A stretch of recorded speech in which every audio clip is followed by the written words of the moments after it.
ప్రియమైన దేవుని సంగమా, ఇప్పటి వరకు చాలా విలువైన సందేశాలు చెల్లెమ్మ నోట నుండి నోట నుండి విన్నారు. అలాగే ఎన్నో విలువైన పాటలు పాడారు, నేర్చుకున్నారు. ఈ నూతన సంవత్సరం సుఖ సంతోషాలతో, ఆయురారోగ్యాలతో, ముఖ్యంగా ఆత్మీయ ఆరోగ్యంతో, ఆత్మీయ సంతోషంతో, పరసంబంధమైన దీవెనలతో వర్ధిల్లాలని, అలాగే నూతన ఆశీర్వాదాలు, నూతన సంతోషాలు దేవుడు మీ యొక్క వశము చేయాలని, మీ బ్రతుకులలో పరలోకమునకు ఆటంకము కాని, పరలోకమునకు వెళ్ళటానికి అడ్డుపడని అంశాలలో అభివృద్ధి మీ అందరికీ కలగాలి. అలాంటి దివ్యమైన స్థితిలోనికి మీరు అందరూ ఎదగాలి. ఎందుకంటే నిత్య జీవానికి మనం వెళ్లకుండా అడ్డుకునేది ఏదైనా సరే అది మన బ్రతుకులో ఉన్నా ఒకటే, లేకపోయినా ఒకటే. అది ధనం కావచ్చు, ఆస్తి కావచ్చు, పదవి కావచ్చు, ఇంకోదైనా కావచ్చు, ఏదైనా కావచ్చు. అది మనల్ని నిత్య జీవానికి వెళ్లకుండా ఆటంకపరుస్తుంది అంటే అది మనిషి కావచ్చు, బంధం కావచ్చు, బంధుత్వం కావచ్చు, స్నేహం కావచ్చు, ఏదైనా కావచ్చు. నిత్య జీవానికి వెళ్లకుండా నిన్ను ఆటంకపరిచేది ఏది మీ బ్రతుకులో ఉండకూడదు.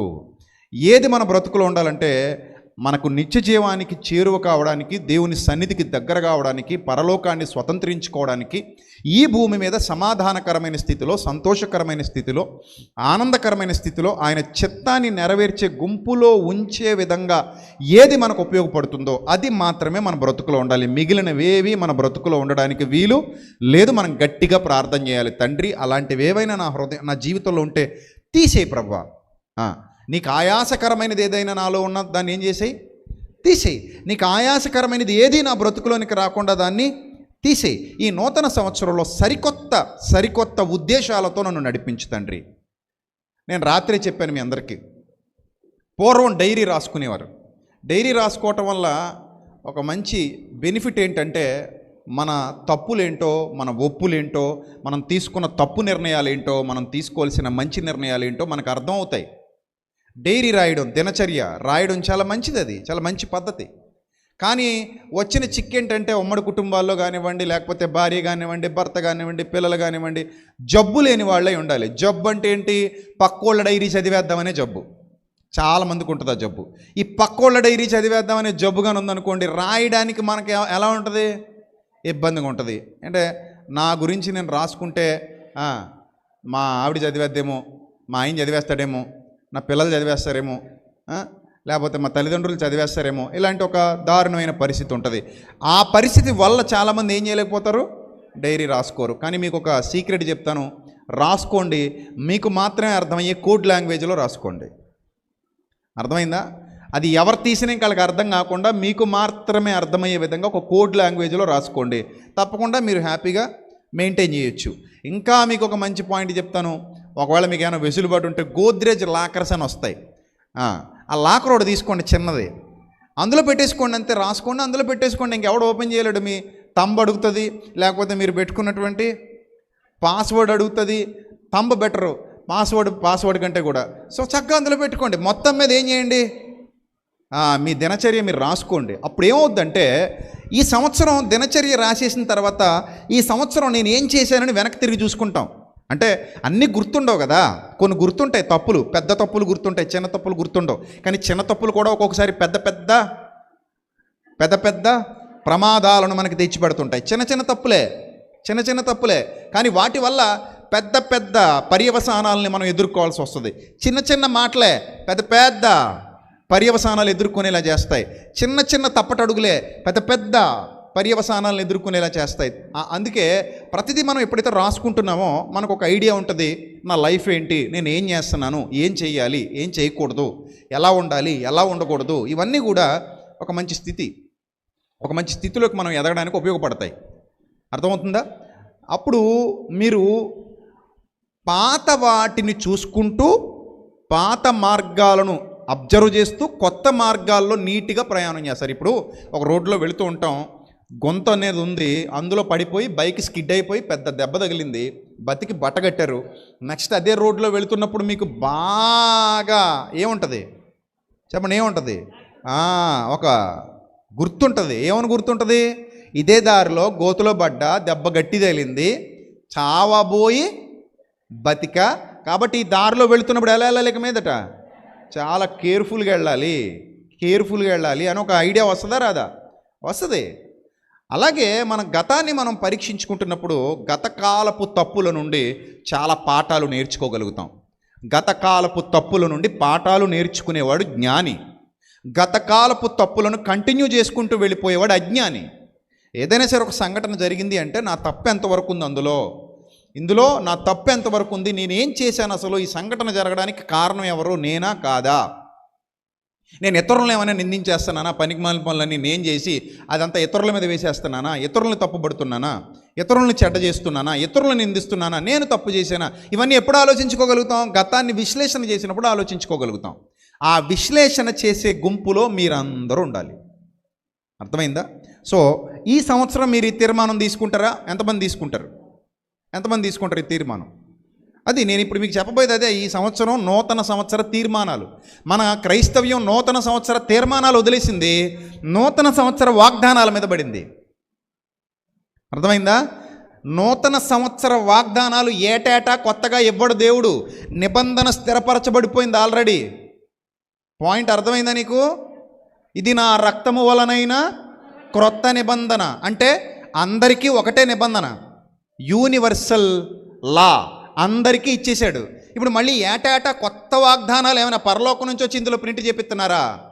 ఉండవు. ఇందులో ఉన్నవే వాడు ప్రింట్ చేసి మీకు అమ్ముతాడు. మీరు అవి తీసుకుని ఇది నాది లాటరీ పద్ధతిలో వాగ్దానాల కోసం చర్చికి వెళ్ళేటువంటి వాళ్ళు ఉన్నారు. చిలక జోస్యం చెప్పించుకునే వాళ్ళు బెటర్ మీకంటే. ఈ వాగ్దానాల కోసం చర్చిలకు వెళ్ళే వాళ్ళకంటే కూడా ఆ చిలక జోస్యం చెప్పించుకునే వాళ్ళు బెటరు. ఎందుకంటే ఆ చిలక జోస్యం చెప్పేవాడు చిలకని వచ్చి ఏదో కాగితం తీయమంటాడు అతను బతుకు తెరువు కోసం. అలా తగలడ్డాం మనం కూడా. ఇవన్నీ మనవే, మళ్ళీ ఎవరో స్పెషల్గా మనకు పంచిపెట్టేవాల్సిన అవసరత లేదు. అర్థమైందా? పోనీ ఇందులో ఏమైనా నీ ఆస్తి అంతటిని అమ్మి బేదలకి ఇమ్మి నన్ను వెంబడించాను ఏమైనా రాస్తారా? రాయరు. ఇదిగో ఉగ్రతను నీ మీదకి పంపబోచున్నాను ఆ మాట మరి బైబిల్లోనే ఉంది, రాస్తారా? రాయరు. నువ్వు మారు మనసు పొందని ఎడల నేను మంచం బట్టిస్తాను బిడ్డ, రాస్తారా? ఉందా లేదా మరి బైబిల్లో ఆ మాట? ఉంది, కానీ రాయరు. ఎందుకు రాయరంటే రాస్తే నువ్వు తీసుకోవు, కొనవు. అందులో ఉన్నవన్నీ ఏమి రాయాలి? ఇప్పుడు నీకు నచ్చేవి నువ్వు మెచ్చేవి రాయాలి. నువ్వు ఎంత పుచ్చిపోయి బతుకుతున్నా నీకు నచ్చేవి నీకు మెచ్చేవి మాత్రం వస్తాయి అందులో. నీకు తెలుసు నువ్వు పుచ్చిపోయి బతుకుతున్నావని, అయినా కూడా నువ్వు తీగానే ఏమొచ్చింది నీకు? మంచిది వచ్చేసింది, నిన్ను అభివృద్ధి చెందిస్తాను, ఆశీర్వదించేస్తాను, దీవించేస్తాను, నిన్ను కొండ మీదకి ఎక్కించి తోహించేస్తాను, అలాంటివి నచ్చితే నీకు. కానీ వాస్తవానికి మన లైఫ్ అలా ఉందా లేదా, ఇది మనకు సూట్ అవుతుందా అవదా, ఇవేం ఆలోచించాం. కాబట్టి వాగ్దానాల వ్యాపారాన్ని పక్కన పెట్టండి. మనకు ఆల్రెడీ చాలా వాగ్దానాలు ఉన్నాయి ఇందులో. ఎవడు అమ్మినా అమ్మకపోయినా అది నీదే. నువ్వు దేవుని కోసం బ్రతికితే నీకు ఆ మొక్క ప్రింట్ చేసి ఎవడ అమ్మక్కర్లా, అది నీది, నాది, మనందరిది. తండ్రికి పక్షపాతం లేదు, అందరికి ఇచ్చేసాడు ఒకటే వాగ్దానం, నీకు నాకు మనందరికీ. నా సింహాసనం మీద మిమ్మల్ని కూర్చోబెట్టుకుంటానన్నాడు ఈ వాగ్దానం ఒక్కరిదా అందరిదా? పరలోకాన్ని మీకు ఇస్తానన్నాడు ఈ వాగ్దానం ఒక్కరిదా అందరిదా? నిత్య జీవానికి మిమ్మల్ని తీసుకెళ్తాను వాగ్దానం అందరిదా ఒక్కరిదా? అందరిది. పాపక్షమాపణ నేను మీకు అనుగ్రహిస్తాను, నువ్వు మారు మనసు పొందితే అందరిదా ఒక్కరిదా? అందరిది. నువ్వేమి విత్తుతున్నావో ఆ పంటను కోస్తావు, అందరిదా ఒక్కరిదా? అందరిది. నా యందు విశ్వాసం ఉంచినవాడు మరణములో నుండి జీవములోనికి దాటి ఉన్నాడు, అందరిదా కొందరిదా? అందరిది. ఏమి తిందుమా ఏమి తాగుదుమా ఏం ధరించుకుందుమా అని చింతించకండి, నా నీతిని నా రాజ్యాన్ని మొదట వెతకండి, అవన్నీ మీకు అనుగ్రహింపబడును, అందరిదా కొందరిదా? స్పెషల్గా నువ్వు ఒక్కదానివే రాసి తీసుకుని ఒక్కటే నా బ్రతుకులో జరగాలని ఎందుకు అనుకుంటున్నావు నువ్వు అలాగా? ఆ ఇల్యూజన్లో ఎందుకు పడిపోతున్నావు? ఈ మోసాన్ని ఎందుకు ప్రోత్సహిస్తున్నారు చాలామంది సేవకులు? తెలిసి చేస్తున్నారా, తెలియక చేస్తున్నారా, లేదా ఆచారం అని చేస్తున్నారా? ఏ విధమైనటువంటి ఎవిడెన్స్ ఉంది బైబిల్లో దానికి? ఒక వచనం అనుకూలంగా ఉన్న వచనం తీసి లాటరీ పద్ధతులు ఇచ్చేస్తే అందరికీ మంచివి ఇచ్చినప్పుడు అందరికీ మంచివే తగులుతాయి, అంతేనా? ఒక బౌల్లో అన్నీ ఎర్రబంతులు వేసాం, ఎర్రబంతులు, రెడ్ బాల్స్. అందరినీ తీసుకోమన్నాం, అందరికీ రెడ్ బాల్సే వస్తాయి. ఎందుకంటే నేను వేసినవన్నీ ఏ బాల్స్? రెడ్ బాల్సే. నీకు వైట్ బాల్ ఎలా వస్తుంది? ఇంక అందులో వస్తుందా? రాదు, అసలు వచ్చే ఛాన్సే లేదు. ఎందుకు? నేను అసలు వేయలేదు, అందులో వైట్ బాల్ వేయలేదు, అన్ని రెడ్ బాల్సే వేశాను. నువ్వు తీస్తే నీకు రెడ్ బాలే వస్తుంది. ఇప్పుడు వాగ్దానాలన్నీ మంచి వేస్తారా చెడ్డ వేస్తారా? అందరికి అనుకూలంగా ఉన్నవి రాసేస్తారు, అప్పుడు నీకు అనుకూలంగా ఉన్నవే వస్తాయి. అదే నీకు అనుకూలంగా లేనివి కానీ నేను రాశాను అనుకో, నీకు వచ్చింది అనుకో, నువ్వు తీసుకోవు. ఆయన ఈ బ్లైండ్ సెంటిమెంట్లు ఏంటి మనకి?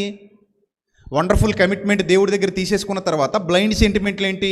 So no more blind sentiments. అందులో ఉండకండి. ఆ మాయాజాలలో నుంచి బయటికి వచ్చి సత్యాన్ని సత్యంగా అర్థం చేసుకునే ప్రయత్నం చేయండి. సత్యాన్ని వెతకండి, జ్ఞానాన్ని వెతకండి, దేవుని సన్నిధిని వెంటాడండి, వెంబడించండి, నేర్చుకోండి, బలపడండి, స్థిరపడండి. ఆయన ఇవ్వాల్సింది నీకు ఇస్తూనే ఉంటాడు. నేను ఎప్పుడు ఏ వాగ్దానాలు తీసుకోలేదు. నన్నేమి నా తండ్రి విడిచిపెట్టలేదు. నన్ను ఆయన బలపరుస్తున్నాడు, స్థిరపరుస్తున్నాడు. మొన్న ఒక అబ్బాయి పెళ్ళి అవ్వాలని ఎదురు చూస్తున్నాడంట. 35 ఏళ్ళు వచ్చేసి ఇంకా పెళ్ళి అవ్వలేదంట. వాగ్దానం కోసం వెళ్తే నీ పిల్లలు నీ భోజన బల చుట్టూ కూర్చుంటారని ఉంది. నా బతుకు సంతకెల్లా పెళ్ళే లేదంటే ఇప్పుడు పిల్లలో భోజనం బల్ల అనుకుంటున్నాడు అతగాడు. సో కాబట్టి ఇప్పుడు ఆ భోజనం బల్ల చుట్టూ నీ పిల్లలు కూర్చుంటారన్నది అందరికి వచ్చింది. ఇంకో విచిత్రం చెప్పనా, ఒక ఆయన భార్య చనిపోయింది, పిల్లలేమో వృద్ధాశ్రమంలో పడేశారు, వృద్ధాశ్రమంలో కాలం గడుపుతున్నాడు. అతనికి కూడా అదే వాగ్దానం, నీ పిల్లలు నీ భోజనం బల్ల చుట్టూ ఉంటారు. పిల్లలు భోజనం బల్ల చుట్టూ లేరు, ఆల్రెడీ వదిలేసిపోయారు. ఏకాకులకి ఇవే వచ్చినాలు, అనాథలకి ఇవే వచ్చినాలు, పెళ్ళి అవ్వలేని వాళ్ళకి ఇవే వచ్చినాలు, అందరికీ అదే వచ్చింది. నా బైబిల్లో ఉంది అది, నాకు ఇంకొకటి మొక్క తీసి అమ్మక్కర్లే, నా బైబిల్లో అదే ప్రింట్ చేశాడు. ఇంటికి వెళ్ళి బైబిల్ ఓపెన్ చేస్తే ఆ వచ్చిన వాడు కనబడుతుంది నాకు.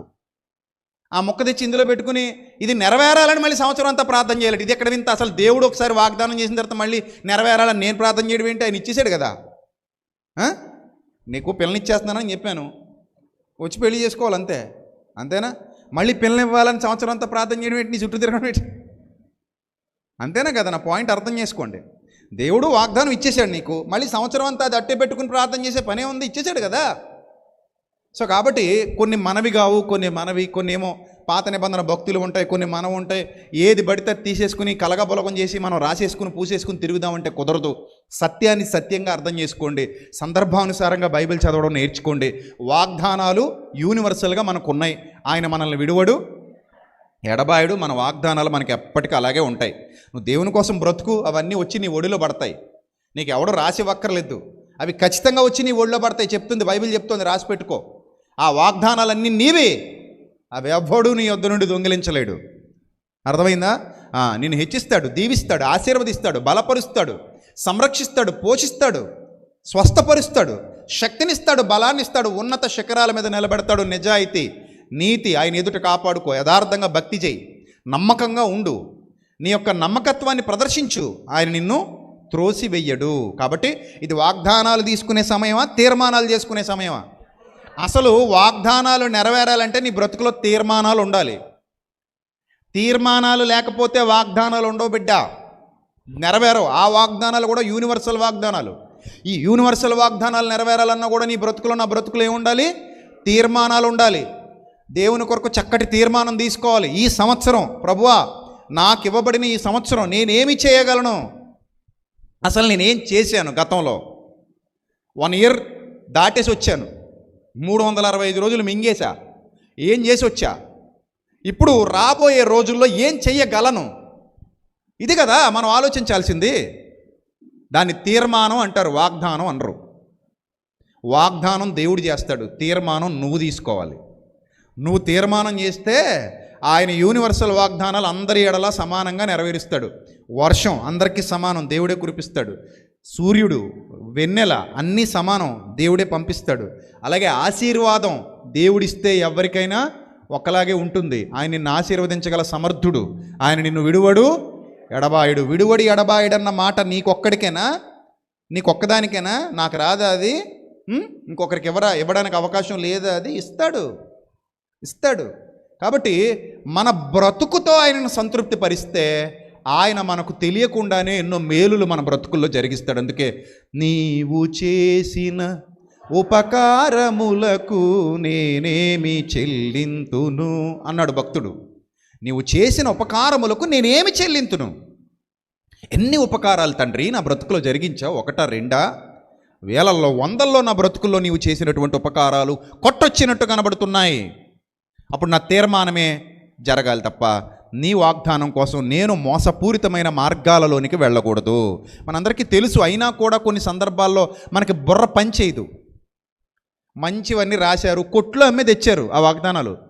రాజమండ్రిలో బోల్డ్ అన్ని బుక్ షాపులు ఉంటాయి, బైబిల్ బుక్ షాపులు. అక్కడికి వెళ్ళండి, వాగ్దానాలు కావాలంటే అని అడగండి. ఏ రేటు వాగ్దానాలు కావాలంటాడు ఆయన. నేను సరదాగా అడిగాను ఒకసారి, సార్ వాగ్దానాలు ఉన్నాయండి మన దగ్గర? ఉన్నాయండి. ఏ రేట్లో కావాలని అన్నాడు. అప్పుడే మనం అర్థం చేసుకోవాలి వాగ్దానం ఎలా కావాలట, ఏ రేట్లో కావాలని అడిగాడు నన్ను ఆయన. ఏ రేట్లు ఉన్నాయి సార్ మీ దగ్గర అన్నాను. 5 రూపాయలు ఉన్నాయి, 10 రూపాయలు ఉన్నాయి, 15 రూపాయలు ఉన్నాయి, 50 రూపాయలు కూడా ఉన్నాయి. విఐపీలకంట. ఏంటది? విఐపీలకి అంటే కొంచెం కవర్లో పెట్టి గోల్డ్ కోటింగ్ వేసి ఇస్తారనమాట. కొంచెం రిచ్గా ఉంటాయి అవి విఐపీలు తీసుకుంటారు. మామూలు నీకులాగా నాకులాగా సాదాసీదాగాళ్ళు ఉంటాం కదా, మనకి 5 రూపాయలు వాగ్దానాలు సరిపోతాయి. అంటే నేల టికెట్ కావాలా, బెంచీ కావాలా, కుర్చీ కావాలా, రిజర్వేషన్ కావాలా? అంటే నీ స్థాయిని బట్టి నేల టికెట్ బ్యాచ్ అయితే నేల టికెట్లో కూర్చో, బెంచీ అయితే బెంచీలో కూర్చో, కుర్చీ అయితే కుర్చీలో కూర్చో, బాల్కనీ అయితే బాల్కనీలో కూర్చో. అంతేనా? దేవుడు కూడా అంతేనా? దేవుడు కూడా అంతేనా? బైబిల్ ఎవడు కొనుక్కుంటాడో వాడి దగ్గర వాక్యం ఉంటుంది. ఎవడు చదువుతాడో వాడి హృదయంలోనికి దేవుడు వస్తాడు. ఎవడు అంగీకరిస్తాడో వాని హృదయంలో దేవుడు చిరస్థాయిగా నిలిచి ఉంటాడు. అందుకే సత్యమందు వారిని ప్రతిష్ట చేయుము, నీ వాక్యమే సత్యము. ఇంత క్లియర్గా బైబిల్లో ఉన్న తర్వాత మనం ఏంటండి మనల్ని మనమే మోసం చేసుకుంటూ అదేదో పంచిపెట్టారు వెళ్ళి. మళ్ళీ చూడండి ఎలా కలిపి తీస్తుంది ఒక ఆవిడ. ఏం చేసి కలుపు, బాగా కలుపు, పులిహోర కలుపు, కలిపి తీయాలట ఒకటి. తీసిన తర్వాత మళ్ళీ ఇలా చూసుకుంటుందట, తుచ్ ఇది బాగాలేదు, మళ్ళీ కలిపి ఇంకోటి తీద్దాం. లాటరీ టికెట్టా కలిపి తీయడానికి? చూడండి ఎంత మోసం. తెలిసేళ్ళకే ఇది మోసం అని తెలుసు, అయినా కూడా అందులోనే పడతాం వెళ్ళి.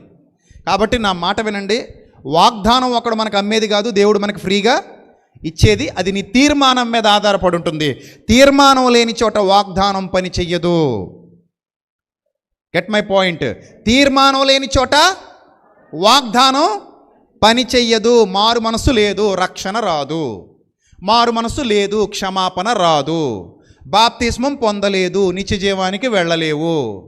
దేవుని పని చెయ్యలేదు, దేవగ్రంథంలో నీ పేరు ఉండదు. అర్థమైందా? అందుకే సహకారుల యొక్క పేర్లు జీవగ్రంథమందు వ్రాయబడి ఉన్నవి. దేవుని పని నేను చెయ్యను అంటావా, నీకు జీవగ్రంథంలో చోటు లేదు అంటాడు. నువ్వు ఆయన పని చెయ్యాలి. ఎందుకంటే నా కాడి సులువుగాను నా భారము తేలికగాను ఉంది, గనుక మీ భారం నేను మోస్తాను, నా భారం మీరెత్తుకోండి అన్నాడు ఆయన. నా కాడి సులువుగా నా భారం తేలిగ్గా ఉంది కనుక మీ భారం నాకు అప్పగించండి. ప్రయాసపడి భారం మోసుకొనిచున్న సమస్త జనులారా నా యొద్దకు రండి, నేను మీకు విశ్రాంతి కలుగజేస్తాను. నా కాడి ఎత్తుకొని నా యొద్ద నేర్చుకోండి అన్నాడు ఆయన. కాబట్టి పని చెయ్యను అంటావా, జీవగ్రంథంలో పేరు ఉండదు, చోటు ఉండదు. కాబట్టి పని చేసి జీవగ్రంథంలో చోటు సంపాదించుకోవాలి. ఇవన్నీ కూడా తీర్మానంతో వచ్చే వాగ్దానాలు. తీర్మానం లేకపోతే ఏం రావట్లేదమ్మా, వాగ్దానం రావట్లేదు. జయించువానిని నాతో కూడా నా సింహాసనమందు కూర్చుండబెట్టుకుంటాను. అక్కడ జయించువాడు అనేది తీర్మానం అయితే, నా సింహాసనం మీద కూర్చోబెట్టుకుంటాను అనేది వాగ్దానం. ఈ సింహాసనం మీద కూర్చోవాలనే వాగ్దానం నీ బ్రతుకులో నా బ్రతుకులో నెరవేరాలంటే మనం ఏం చేయాలి? జయించాలి. ఆబ్వియస్లీ జయించకపోతే, ఆ తీర్మానం తీసుకోకపోతే వాగ్దానం మన బ్రతుకులో నెరవేరదు. ఇంత క్లియర్గా బైబిల్ చెబుతుంటే ఇంకా మనం మోసంలో కూర్చుంటే ఎలాగ, లాటరీ పద్ధతిలో తీసేస్తా అది నాకు వచ్చేస్తుంది అంటే ఎలాగది? ఆలోచించండి ఒకసారి. నేనైనా మీకేం మర్మంగా చెప్పట్లేదే, అట్టిపండొలిచి నోట్లో పెట్టినట్టు చక్కగా విభజించి విడమరిచి చెప్తున్నా. ఇంతగా చెప్పినా కూడా కొంతమంది అర్థం చేసుకోరు. పైపచ్చి ఏమంటారు తెలుసా, ఈయనకి ఇదే పని అండి, మమ్మల్ని అస్తమాని ఏదో అంటుంటాడు. మరి అవును, మరి నువ్వు నేను తోటికోడళ్ళం కాబట్టి నీకు నాకు తగాదాలు ఉంటాయి. ఈయనకి ఇదే పని అండి, అస్తమానం మమ్మల్ని ఏదో అనకపోతే నిద్ర పట్టదండి. ఏంది ఇది? నువ్వు బాగుపడాలన్న బాధ, నువ్వు మారాలన్న ఆశ, నువ్వు సత్యం తెలుసుకోవాలని నాకు కోరిక. లేకపోతే ఏంటి నీకు నాకు ఏమైనా తగువా? ఉన్నదన్నట్టుగా చెప్పడం నాకు దేవుడిచ్చినటువంటి వరం. అది ఉన్నదన్నట్టుగా నేను చెప్తున్నప్పుడు నువ్వు వినాలి, మారాలి. నేను దేవుని సేవకుడిగా మాట్లాడుతున్నాను, దేవుని ప్రతినిధిగా మాట్లాడుతున్నాను, ఆయన సత్యవాక్యాన్ని ఉపదేశిస్తున్నాను, ఆయన సన్నిధిలో రోషం కలిగి పౌరుషం కలిగి నిలబడి. మరి అలాంటప్పుడు ఏం చేయాలి? అవును, ఇతడు సత్య సంబంధి అయిన దైవ సేవకుడు, ఆయన నాకు బోధిస్తున్నాడు, నేను నేర్చుకోవాలి, మారాలి, బలపడాలి, స్థిరపడాలి. నువ్వు నేర్చుకోవాలి. అంతేగాని నాకు ఏదో నీ మీద కోపం ఉన్నట్టు, నీ మీద ఏదో కక్ష ఉన్నట్టు, నేను మాట్లాడినట్టు నువ్వు ఫీల్ అయితే ఎలా కుదురుతుంది? అలా అర్థం చేసుకోకూడదు. ప్రేమ ఉన్న చోటే ఏముంటుంది? ఖండించడం ఉంటుంది, గద్దించడం ఉంటుంది, బుద్ధి చెప్పడం ఉంటుంది. పగవాడు లెక్కలేని ముద్దులు పెడతాడట. మేలు కోరి స్నేహితుడు ఏం చేస్తాడట? గాయమే చేస్తాడు. నీకు గాయం నచ్చలేదనుకో మాయమైపోతావు. అర్థమైందా? గాయం నచ్చితే ఖాయంగా ఉంటావు, గాయం నచ్చకపోతే మాయమైపోతావు. అది నీ విజ్ఞత మీద, వివేకం మీద ఆధారపడి ఉంటుంది. కాబట్టి ప్రియమైన దేవుని సంగమా, తీర్మానమా వాగ్దానమా? మొదట తీర్మానమా వాగ్దానమా? తీర్మానమే. తీర్మానం లేకపోతే ఏమి లేదు, వాగ్దానం లేదు. తీర్మానం లేని వాగ్దానం చెల్లదు.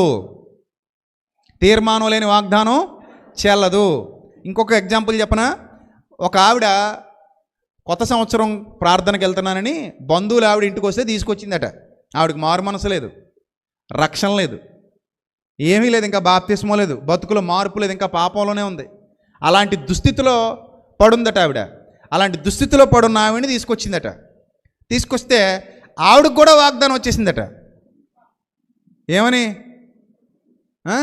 నాతో కూడా నా సింహాసనమందు నిన్ను కూర్చుండబెట్టుకుంటానని. ఆవిడని కూడానా? చూసారా? అంటే ఎందుకు రాదండి? ఇప్పుడు మీరు ఇక్కడ బానేసి ఆ డబ్బా పట్టుకుని రోడ్డు మీదకి వెళ్ళండి, ఎవడకుండా తీసుకోమనండి, ఆడికొస్తుంది. తీసుకున్నాడుకు రాదా? ఆ డబ్బా ఎక్కడ తిప్పుతున్నాం? వాగ్దానాల డబ్బా. ఆ డబ్బా పట్టుకు బయట తిరగండి, రోడ్డు మీదకి వెళ్ళిపోండి. వచ్చే బస్సులు ఆపేయండి, లారీలు ఆపేయండి. బాబు ఒక వాగ్దానం తీసుకో బాబు, లాటరీ అంటే తీసుకుంటాడు ఏదో ఒకటి. ఏమొచ్చింది బాబు నీకంటే, ఇదిగో నా సింహాసనం మీద నిన్ను కూర్చోబెట్టుకుంటానని రాసి పడేస్తే అదే వస్తుంది. అవునా కాదా? సో కాబట్టి మాయలోకి వెళ్ళకండి, ఇల్యూజన్లోకి వెళ్ళకండి, భ్రమలోకి వెళ్ళకండి.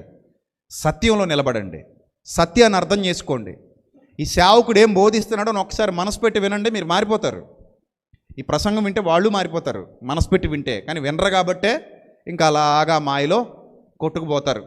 పైపెచ్చి మళ్ళీ అక్క నీ వాగ్దానమే చూపి, నా చూసావా, నీకు వచ్చిందక్క, నాకు ఇది వచ్చిందక్క. తమ్ముడు నీదేం తమ్ముడు, ఇదా తమ్ముడు, నాది ఇదిగో తమ్ముడు. ఎత్తి కథ. సో కాబట్టి తీర్మానం ఇంపార్టెంట్, రైట్. ఆ తీర్మానాల గురించి చూసి మనం ముగించుకుందాం. తీర్మానం అనేది ఎలా ఉంటుంది అనేది ఒకసారి మీరు చూస్తే ప్రియమైన దేవుని సంగమా, కొన్ని విషయాలు మీకు చెప్తాను, జాగ్రత్తగా వినండి. తీర్మానం అనేది ఎలా ఉంటుంది? తీర్మానం అనేది దేవునితో సహవాసం చేస్తేనే వస్తుంది. హోషియా గ్రంథం 11వ అధ్యాయము. హోషియా గ్రంథం 11వ అధ్యాయము. హోషియా గ్రంథం 11వ అధ్యాయము 7వ వచనం జాగ్రత్తగా చూద్దాం.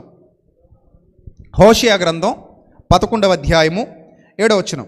నన్ను విసర్జించవలనని నా జనులు తీర్మానము చేసుకుని ఉన్నారు. మహోన్నతుని తట్టు చూడవలనని ప్రవక్తలు పిలిచినను చూచుటకు ఎవడును యత్నము చెయ్యడు. చూసారా ఎంత క్లియర్గా ఇక్కడ దేవుని మాట కనబడుతుందో. వీళ్ళ తీర్మానం ఏంటట? వీళ్ళ తీర్మానం ఏంటి? నన్ను విసర్జించాలని నా జనులు తీర్మానం తీసేసుకున్నారు. ఒక తీర్మానం చేసుకున్నారట, నేను యెహోవాను విసర్జించాలి, నేను ప్రభువును విసర్జించాలి, నేను పరలోకపు తండ్రికి దూరంగా జరగాలి, పరిశుద్ధాత్మ గద్దింపును తృణీకరించాలి, ఆ గద్దింపు నుండి పక్కకి తొలగిపోవాలన్న తీర్మానం వీళ్ళు తీసేసుకున్నారు. ఏమని తీసుకున్నారంటే నన్ను విసర్జించాలనే తీర్మానం మనసులో బలంగా నాటుకుపోయింది. అందుకే దేవుని సన్నిధికి రారు, దేవుని వాక్యం వినరు, దేవుని పని చేయరు, దేవుని ఆశీర్వాదాలు పొందుకోరు. వాళ్ళు లోకమాయలో, లోకాశల్లో బ్రతుకుతూ ఉంటారు. తీర్మానం అలాంటిదట, దిక్కుమాలిన దౌర్భాగ్యపు తీర్మానం. అంటే దేవుని విడిచి తీసుకున్న ఏ తీర్మానమైనా అది బూడిదలో పోసిన పన్నీరు. దేవునినే విసర్జించాలని తీసుకున్నటువంటి తీర్మానం నరకానికి దారి తీసేటువంటి భయంకరమైనటువంటి పరిస్థితిని కలగజేస్తుంది. సో కాబట్టి వీళ్ళు తీసుకున్నటువంటి తీర్మానం అలాంటి దుష్ట తీర్మానం అన్నమాట. ఇది దుష్టుడు ప్రేరేపణ వల్ల కలిగినటువంటి తీసుకున్నటువంటి తీర్మానం. అయినప్పటికీ దేవుడి ప్రేమ చల్లారక ఆయన మహోన్నతుడి తట్టు చూడండి అని ప్రవక్తలు వెళ్ళి పిలిచారట. దేవుడే పంపించాడు ప్రవక్తల్ని, దేవుడే పంపించాడు ప్రవక్తలు. దౌర్భాగ్యులారా, మీరు ఇలాంటి తీర్మానాలు తీసుకోకండి, దేవుని సేవకుడు వచ్చి చెప్తున్నాడు కదా, ఆయన మాట వినండి, లోబడండి, తిరిగి దేవుని సన్నిధికి రండి, ఆయన మాట వినండి, ఆయన మార్గాల్లో నడవండి అని దేవుని సేవకుడి ద్వారా దేవుడు పిలిపించిన, ప్రవక్తలు వెళ్ళి పిలిచిన ఆ మూర్ఖుల హృదయాలలో ఏం రాలేదంట? మార్పు రాలేదట. ఎందుకంటే భ్రష్టు పట్టిపోయిన హృదయం, వాత వేయబడిన మనస్సాక్షి, ఇంకా అది మారదు, అది మూర్ఖ హృదయం అది. అందుకే ఆ మార్పు లేక ఇలాంటి చెత్త తీర్మానాన్ని తీసుకున్నారు. యెహోవాను విసర్జించాలి అనే తీర్మానం తీసుకున్నారు, దేవునిని విసర్జించాలి అనే తీర్మానం తీసుకున్నారు.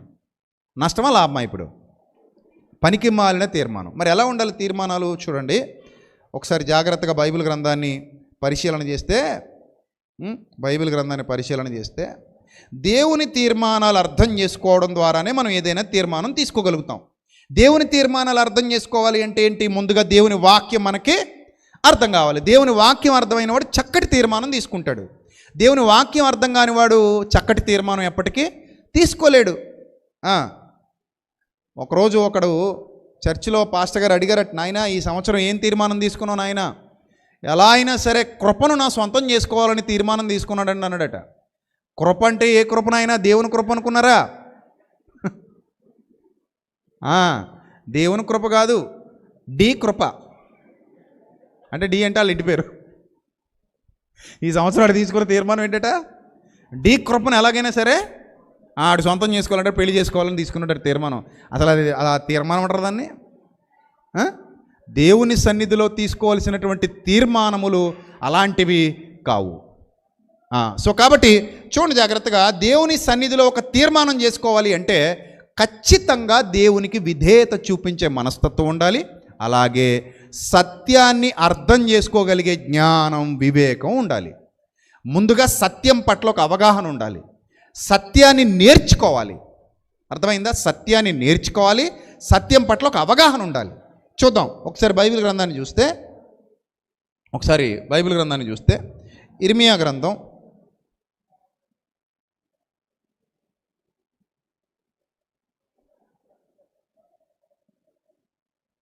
దయచేసి అందరూ బైబిల్ తెరవండి. ఇర్మియా గ్రంథం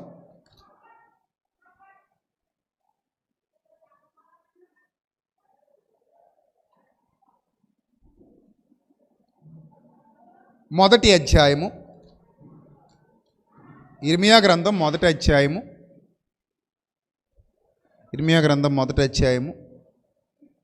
4వ వచనం నుంచి జాగ్రత్తగా చదువుదాం. యెహోవా వాక్కు నాకు ప్రత్యక్షమై ఇలాగూ సెలవిచ్చెను. గర్భములో నేను నిన్ను రూపింపక మునుపే నిన్ను ఎరిగితిని. నీవు గర్భము నుండి బయలుపడక మునుపే నేను నిన్ను ప్రతిష్ఠించి తిని. జనములకు ప్రవక్తగా నేను నిన్ను నియమించి తిని. ఇది ఇర్మియా విషయంలో దేవుని చిత్తం. ఇర్మియా తెలుసుకున్న తర్వాత ఇప్పుడు ఇర్మియా తీసుకోవాల్సిన తీర్మానం ఆధారపడి ఉంటుంది దాని మీద. అసలు నా విషయంలో ఆయన చిత్తమేంటో తెలియనప్పుడు నేను ఎలాంటి తీర్మానం తీసుకోగలను? అవునా కాదా? స్పెషల్గా ప్రవక్తలను ఎన్నుకున్నప్పుడు దేవుడు తన చిత్తాన్ని బయలుపరిచేవాడు. మరి ఇప్పుడు నూతన నిబంధన కాలంలో ఉన్నాం. ఆయన చిత్తం యూనివర్సల్గా బయలుపరచబడింది. నువ్వేం చెయ్యాలో యూనివర్సల్గా చెప్పబడింది. నువ్వు ఎలా బ్రతకాలో చెప్పబడింది. నువ్వు ఏ విధంగా ఆయన పనిలో ఉండాలో చెప్పబడింది. నువ్వు ఎలా ఆయన నామాన్ని మహిమపరచాలో చెప్పబడింది. నువ్వు ఎలా ప్రార్థించాలో, ఎలా ఆయన చిత్తానుసారంగా జీవించాలో అన్నీ కూడా గ్రంథంలో వ్రాయబడ్డాయి. ఇప్పుడు మొదట ఇర్మియాకి దేవుని చిత్తం తెలిసింది కాబట్టి ఇప్పుడు ఇర్మియా ఏం తీసుకుంటాడు? చక్కటి తీర్మానం తీసుకుంటాడు. ఎన్ని కష్టాలు వచ్చినా, ఎన్ని నష్టాలు వచ్చినా, ఇరుకులు వచ్చినా, ఇబ్బందులు వచ్చినా, గుంటలో తోసేసినా, ఇష్టం వచ్చినట్టుగా ఆయనను కొట్టినా, బాధ పెట్టినా, ఆయన చెప్పాల్సింది చెబుతూ, చేయాల్సింది చేస్తూ, దేవుని మహిమార్థమై జీవిస్తూ ముందుకు కొనసాగాడు. అంటే ఇది మీకు మీకు మీకు విడమరిచి చెప్తున్నాను జాగ్రత్తగా. అంటే సత్యం ఎంత చక్కగా మన హృదయాల్లోకి వెళితే మన తీర్మానాలు అంత చక్కగా బయటకు వస్తాయన్నమాట. నా పాయింట్ అర్థమైందా? సత్యం ఎంత చక్కగా లోపలికి వెళితే అంత చక్కటి తీర్మానాలు మనం తీసుకుంటాం. ఈ సంవత్సరం నేను ఏం చేయాలి దేవుని కోసం? ఈ సంవత్సరం ప్రభు పరిచర్యలో నేను ఎలా ముందుకెళ్ళాలి? ఈ సంవత్సరం ప్రభువును సంతోషపెట్టే కార్యక్రమాలు నా బ్రతుకులు ఎలా చేయాలి, ఏం చేయాలి, అవి ఎలా జరగాలి? ఇవన్నీ కూడా సత్యం తెలిసిన వాడు తీర్మానం చక్కగా తీసుకుంటాడు. సత్యం తెలియలేనాడు ఏం తీసుకుంటాడు? ఈ సంవత్సరం ప్రభువా నేను ఇల్లు కట్టాలి ప్రభువా. ఇల్లు కట్టడం అనే తీర్మానమా? దేవుని కొరకు చేసుకునే తీర్మానమా? కాదు. ప్రభా ఈ సంవత్సరం నేను పెళ్లి చేసుకోవాలి, దేవుని కోసం తీసుకునే తీర్మానమా? కాదు. నువ్వు దేవుని కోసం తీర్మానం తీసుకుంటే ఇవన్నీ ఆయన నీకు ఇచ్చే బహుమానాలు. ఆయన నిన్ను విడువడు, నీకేం కావాలో ఆయనకి తెలిసి బహుమానాలు, తీర్మానాలు కాదు. ఈ బహుమానాలు ఎవరి దగ్గర నుంచి వస్తాయి? దేవుని దగ్గర నుంచి వస్తాయి. దేవుని దగ్గర నుంచి నీకు బహుమానం రావాలంటే నువ్వేం చేయాలి? ఆయన కొరకు తీర్మానం తీసుకోవాలి, ఆయన పని కొరకు తీర్మానం తీసుకోవాలి. ఇప్పుడు ఇర్మియా విషయంలో దేవుని చిత్తం ఏంటనేది ఇర్మియాకి అర్థమైపోయింది. ఇదిగో నేను నిన్ను జనములకు ప్రవక్తగా నియమించాను. అంటే ఇప్పుడు చచ్చేంత వరకు ఇతను ఏం చేయాలి? ప్రవక్త పని చేయాలి. చచ్చేంత వరకు ఏం చేయాలి? ప్రవక్త పని చేయాలి. ప్రవక్త పని మానేసి ఇల్లు కట్టుకుంటా, రాజ్యాలు సంపాదించుకుంటా, ద్రాక్ష తోటలు నాటించుకుంటా, భూములు కొనుక్కుంటా, అవి చేస్తా ఇవి చేస్తా అంటే అవి నీకు ఇవ్వాలనుకుంటే ఆయన ఇస్తాడు. కానీ నువ్వు వాటి వెంట పరిగెత్తడం దేవుని చిత్తం కాదు.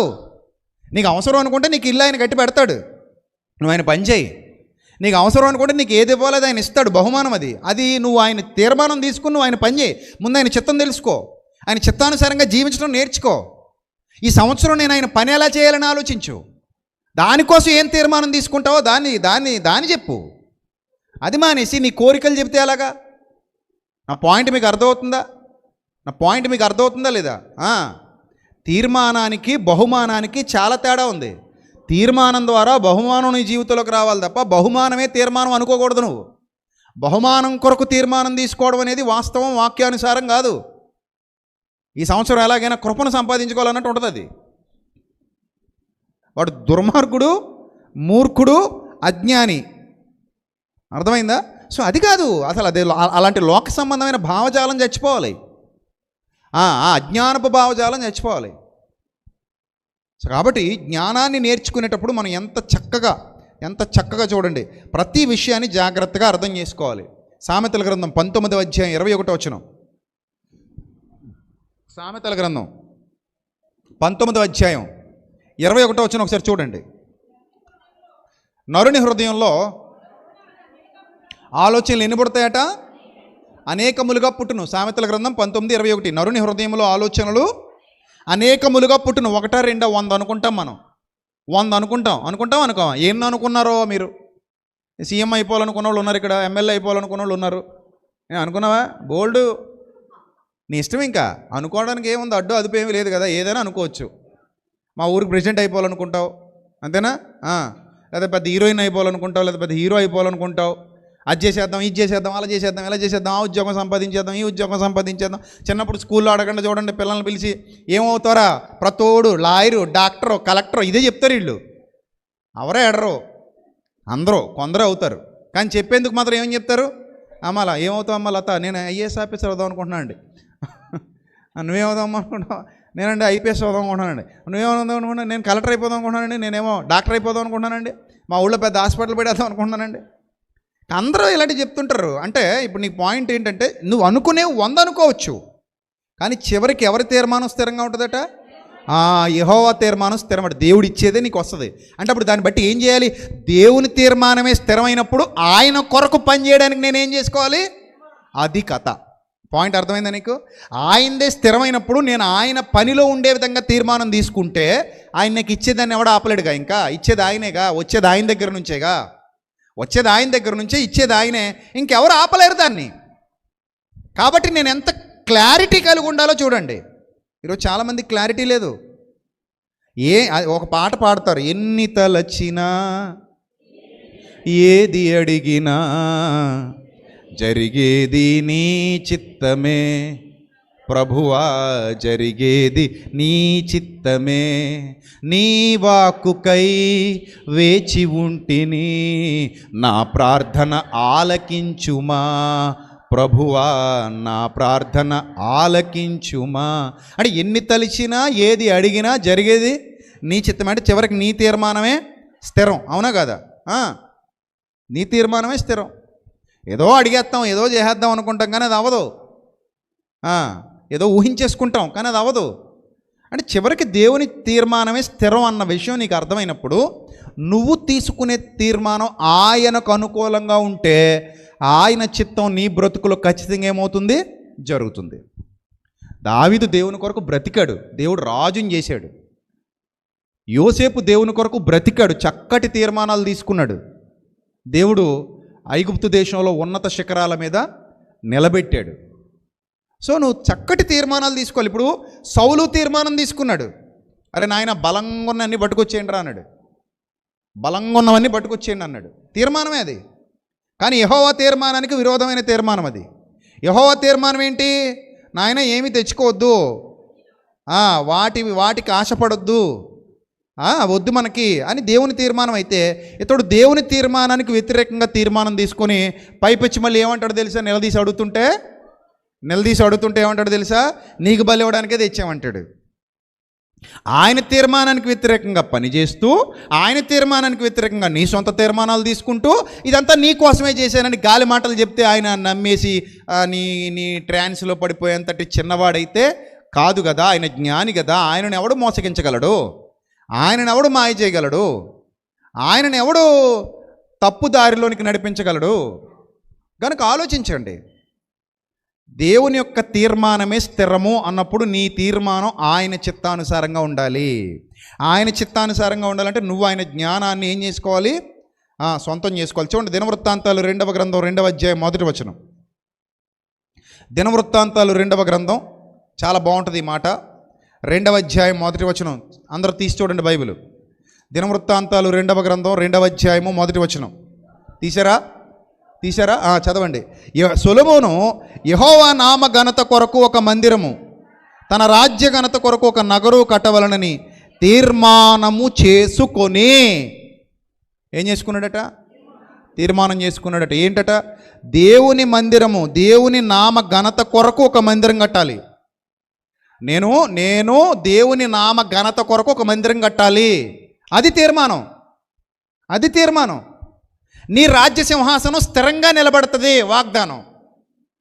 చూసావా? నా మార్గాల్లో నువ్వు నడిచావా, నా చిత్తాన్ని నువ్వు నెరవేర్చావా, నీ రాజ్య సింహాసనం స్థిరంగా నిలబడుతుంది. అది ఎవరి వాగ్దానం? ఎవరికి వాగ్దానం? దావీదు కుటుంబానికి. ఎవరిది? దేవుడిది. ఇదే విషయాన్ని దావీదు సొలొమోనుకి చెప్తాడు. ఇప్పుడు అది నువ్వు తీసేసుకోకు. అందులో బైబిల్లోనే ఉంటుంది ఆ మాట. నీ రాజ్య సింహాసనము స్థిరముగా నిలబడును, నీ సింహాసనం అధిష్ఠించడానికి నీ తరములో, నీ వంశములో ఒకడు ఉండక మానడు. ఇవన్నీ ఎవరివి? దావీదివి. బైబిల్లో ఉంది కదా. నువ్వు రాసేసుకుని పేపర్లో వేసి తీసేసుకోకూడదు. దాన్ని నీకు సెట్ అవ్వదు. అది అర్థమైందా? అది ఆళ్ళది, మంద కాదు. ఆ క్లారిటీ ఉండాలి. సరే, ఇప్పుడు ఈ సింహాసనం మీద కూర్చుంటాడు అనే వాగ్దానం వాళ్ళ కుటుంబంలో నెరవేరాలంటే వాళ్ళు ఏం చేయాలి? దేవుని చిత్తాన్ని నెరవేరుస్తూ ఆ విధమైన తీర్మానాలు తీసుకోవాలి. అవునా? ఇప్పుడు అదే విధంగా తీర్మానం ఎవరు తీసుకున్నారు? ఇప్పుడు సొలొమోను తీసుకున్నాడా లేదా? అందుకే సొలొమోను మరణించేంత వరకు ఆ సింహాసనం మీద అతనే ఉన్నాడు. సొలొమోను మరణించేంత వరకు ఆ సింహాసనం మీద ఎవరున్నారు? అతనే ఉన్నాడు. అందుకే చూడండి ఎంత చక్కటి తీర్మానం. సొలొమోను యెహోవా నామ ఘనత కొరకు ఒక మందిరమును, తన రాజ్య ఘనత కొరకు ఒక నగరును కట్టవలనని తీర్మానము తీసుకున్నాడట. మీరు కూడా దేవుని పిల్లలారా, ఈ సంవత్సరం ఏ తీర్మానం తీసుకుంటున్నారు? తండ్రి, నేను నీ కోసం ఏం చేయాలి? పలానా తీర్మానం తీసుకుంటాను తండ్రి. ఈ సంవత్సరం ఇది చేస్తాను, ఈ సంవత్సరం ఇలా చేస్తాను, ఈ సంవత్సరం అలా చేస్తాను. ఈ రోజే ఇక్కడే మోకరించి మంచి తీర్మానాలు తీసుకోండి. అది నీ బ్రతుకుకు ఉపయోగపడాలి, నీ ఆత్మీయ జీవితానికి ఉపయోగపడాలి, నీ ఆత్మీయ యాత్రకు ఉపయోగపడాలి, నువ్వు అభివృద్ధి పొందడానికి ఉపయోగపడాలి. నేను ఒక వీడియో చూశాను. ఎవరో ముసలైన సుమన్ టీవీ వాళ్ళు అనుకుంటాను ఇంటర్వ్యూ చేస్తున్నారు. ఏంటి నువ్వు తాగుడు మానేస్తావంటే, ఈ సంవత్సరం నుంచి అస్సలా ఏంటట, ఈ సంవత్సరం జనవరి 1 నుంచి అస్సలు ఒక్క చుక్క కూడా మందు నోట్లోకి పోనివ్వను, కానీ డిసెంబర్ 31 నైట్ మాత్రం పీకల దాకా ఎంతకాలంటే తాగేస్తానంటున్నాడు. ఎంత గొప్ప తీర్మానం. ఆవిడ ముందే తెలియక సప్పట్లు కొట్టేసింది. సూపర్ సూపర్ సూపర్ అంటుంది. ఈలోగా రెండో మాట చెప్పాడు, డోపర్ అయిపోయింది మొత్తం. తెలియక నిజంగానే మానేస్తున్నాడు అంటున్నాడు అనుకుని చప్పట్లు కొట్టేస్తుంది. ఈలోగా అన్నాడు అనమాట. లాస్ట్లో చెప్పాడు ఆ మాట. సావు కొబ్బరి చల్లగా చెప్పినట్టు లాస్ట్లో ఏమన్నాడంటే 31 నైట్ మాత్రం పీకల దాకా తాగేసి పడిపోతాను అంటున్నాడు. చూడండి, అలా దిక్కుమాల తీర్మానాలు తీసుకుంటారు జనాలు. అలాంటి తీర్మానాలు కాదు. మనం తీసుకోవాల్సిన తీర్మానం ఎలా ఉండాలో తెలుసా? తండ్రి, ఈ సంవత్సరం నేను నీ కొరకు ఇలా బ్రతకాలనుకుంటున్నాను, ఇలా చేయాలనుకుంటున్నాను. గతంలో ఏదో అయిపోయింది, ఇక మీదట అలా జరగడానికి వీలు లేదు. ఈ సంవత్సరం చాలా స్ట్రాంగ్గా డిసైడ్ అవుతున్నాను, చాలా స్ట్రాంగ్గా నిర్ణయం తీసుకుంటున్నాను, చాలా స్ట్రాంగ్గా పలానా మానేయాలా మానేస్తాను, చాలా స్ట్రాంగ్గా పలానా విషయంలో తల దూర్చకూడదు దూర్చను, పలానా విషయంలో నన్ను నేను సరిదిద్దుకోవాలా సరిదిద్దుకుంటాను. సైకాలజిస్టులు చెప్తారు, సిగరెట్ మానాలనుకుంటేనట 100 మందికి చెప్పమంటాడు ముందు. ఏమని? కొట్టోడికి చెప్పు, ఎక్కడైతే కొనుక్కుంటావో ప్రతిరోజు ఆడి దగ్గరికి వెళ్ళి 100 సార్లు చెప్పి నేను సిగరెట్ మానేస్తున్నాను ఈ రోజు నుంచి అని. అలాగే ఇంట్లో వాళ్ళందరికీ చెప్పు నేను సిగరెట్ మానేస్తున్నానని, బంధువులందరికీ చెప్పు, స్నేహితులందరికీ చెప్పు, అందరికీ చెప్పు, కనబడిన వాళ్ళందరికీ చెప్పమంటాడు. ఎందుకట? కొంచెం స్ట్రాంగ్గా ఉంటుంది. ఎవడు పడితే ఆడు వచ్చి అడుగుతుంటాడు, ఏరా మొన్న ఏది చెప్పావు కదా అని. ఇప్పుడు సైకాలజిస్టులకి తెలియని రహస్యం ఏంటంటే, సిగ్గులేనోడు 100 మందికి చెప్పినా ఆడి బతుకు కుక్కతో కొంకరన్నట్టు ఆడు బతుకు అలానే ఉంటుంది. ఆడు 100 మందికి చెప్పాడండి, ఇప్పుడు 100 మంది మళ్ళీ అడుగుతారు అంతే. మొన్న అన్నావు కదరా మానేస్తానంటే అంటాం, మానతామా మానగలమా అంటాడు. అక్కడితో ఏమైపోయింది, అయిపోయింది. ఈ 99 మందికి అదే చెప్తాడు సిగ్గులేనోడు. అవును కదా, సైకాలజిస్టులకి తెలియని రహస్యం అనమాట అది. వీడు అంతే వీడు. సో వీడు 100 మందికి చెప్పుకోవడం కాదు, వీడికి గట్టిగా చెప్పుకోవాలి. వీడికి గట్టిగా చెప్పుకోవాలి, రే ఇక మీదట దాని జోలికి మనం వెళ్ళకూడదు అని చెప్పుకొని ఇక దాన్ని ఏం చేసేయాలి, అక్కడితో కట్ చేసేయగలగాలి. ఆ సామర్థ్యం ఇతని హృదయంలో పుట్టాలి. అలా కాకుండా 100 మందికి చెప్పినా 1000 మందికి చెప్పినా నీ మనసులో లేనప్పుడు ఇంకా నువ్వేం చేస్తావు? ఎక్కడి నుంచి వస్తుంది అది? అవునా కదా? రైట్. సో కాబట్టి ఈ సంవత్సరం తీర్మానాలు ఎలా ఉండాలో మీరు నిర్ణయించుకోండి. ఏం చేద్దాం నిర్ణయించుకోండి. ఇర్మియాలాగా, ఎహెజ్కేల్ లాగా, దానియేలు చూడండి, దానియేలు తీర్మానాలు ఎంత బాగున్నాయో. దానియేలు తీర్మానాలు, రాజు ఇంట్లోకి వెళ్ళాడు. కానీ యూదులకు ఒక ఆచారం ఉంది, నిష్ట, భోజనపు నిష్ట ఉంది యూదులకి. మనకు లేవు సుమా. మన క్రైస్తవులు ఒక దేశానికి చెందిన వాళ్ళు కాదు, అన్ని దేశాల్లో ఉంటారు. అందుకే మీకు చెప్పాను, మణిపూర్లో కొంతమంది క్రైస్తవులు కుక్కలు తింటారు. మణిపూర్లో కొంతమంది క్రైస్తవులు ఏం తింటారు? కుక్కలు తింటారు. కానీ బైబిల్ ప్రకారం, పాత నిబంధనల లెక్కల ప్రకారం కుక్కలు తినకూడదు, కానీ వాళ్ళు తింటారు. పందులు తింటారు, పాత నిబంధనల లెక్కల ప్రకారం పందులు తినకూడదు, కానీ వాళ్ళు తింటున్నారు. మరి వాళ్ళు క్రైస్తవులే. మన వాళ్ళు చాలామందికి వాళ్ళు సాయం కూడా చేసాం వెళ్ళి, మణిపూర్ వెళ్ళి. కాబట్టి భోజనపు నిష్ట క్రైస్తవుడికి ఇప్పుడు లేదు, యూదుడికే ఉంది. మనకి ఏ భోజనపు నిష్ట లేదు. నువ్వు ప్రార్థన చేసుకుని ఏదైనా తినొచ్చు.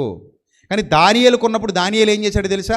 ఆ రాజు బల్ల మీద ఉన్న ఆ అపవిత్ర పదార్థాలు, అంటే ఆ పంది మాంసం కావచ్చు, ఇంకోటి కావచ్చు, ఆ సముద్రపు చేపలు కావచ్చు, రొయ్యలు కావచ్చు, ఇలాంటివి వాళ్ళు తింటారు. సొరపిట్టు కావచ్చు, వాళ్ళు తింటారు. మేము తినకూడదని ఒక చక్కటి తీర్మానం తీసుకుని, ఎందుకంటే అప్పటికి ఇంకా నిబంధన మారలేదు దానియేలు కానానికి. కొర్నేలు దగ్గరికి వచ్చాక పేతురుకి చెప్తాడు, నాయన దేవుడు పవిత్రము చేసిన వాటిని నువ్వు అపవిత్రంగా ఎంచొద్దు కాబట్టి నువ్వు ఇక మీద తినంటాడు. సో కానీ అక్కడ తినడానికి లేదు, అప్పటికి ఇంకా నిబంధన మారలేదు. కాబట్టి దానికి కట్టుబడాలి, ఆ తీర్మానానికి కట్టుబడాలి. దానియేలు కట్టుబడ్డాడు ఆ తీర్మానానికి. ఇలా భక్తులు చాలామంది వాళ్ళ తీర్మానాలు తీసుకున్నారు, ఆ తీర్మానాలు కట్టుబడ్డారు. సొలొమోను తీర్మానం, యోబు గారి తీర్మానం చూడండి, 31:1, యోబు గ్రంథం 31:1, యోబు గారి తీర్మానం తీసుకుంటున్నారు చూడండి. యోబు గ్రంథం 31:1, యోబు గారి తీర్మానం ఏంటి? ఆయన తీర్మానం ముగించుకుందాం. నేను నా కన్నులతోనే నిబంధన చేసుకున్నాను. ఏమని చేసుకున్నాను నిబంధన? కన్యకను చూడకూడదని నా కన్నులతో నేను నిబంధన చేసుకున్నాను. అంటే మోహపు చూపు చూడకూడదని నిబంధన చేసుకుని ఉండొచ్చు. సో ఇలాంటి నిబంధనలు ఎవరికి వారు తీసుకోవాలి. నాలో ఈ బలహీనత ఉంది, ఇక మీదట నేను తీర్మానం తీసుకున్న దేవునికి, తండ్రి నీకు ఆయాసకరమైన మార్గం ఏదైనాను నా యందు ఉందేమో, ప్రభువా నీకు నచ్చంది. సోమరితనం దేవుడికి నచ్చదు. కళ్ళలాడు నాలుక దేవునికి నచ్చదు. ఆయనకు అసహ్యమైనవి కలవంట, ఆయనకు అసహ్యమైనవి కలవు. అందులో చెప్తాడు, లిస్ట్ చెప్తాడు, ఇదిగో బాబు నాయన ఇవన్నీ నాకు అసహ్యాలు నాయన అన్నాడు. ఈ అసహ్యమైన ఏమైనా నువ్వు మోసు తిరుగుతున్నావేమో, తీసుకో తీర్మానం ఈ నూతన సంవత్సరంలో. ప్రభా నీకు అసహ్యమైన అబద్ధం నా దగ్గర ఉంది ప్రభా, వదిలేస్తున్నాను. నీకు అసహ్యమైన సోమరితనం ఉంది ప్రభా నా దగ్గర, నేను వదిలేస్తున్నాను.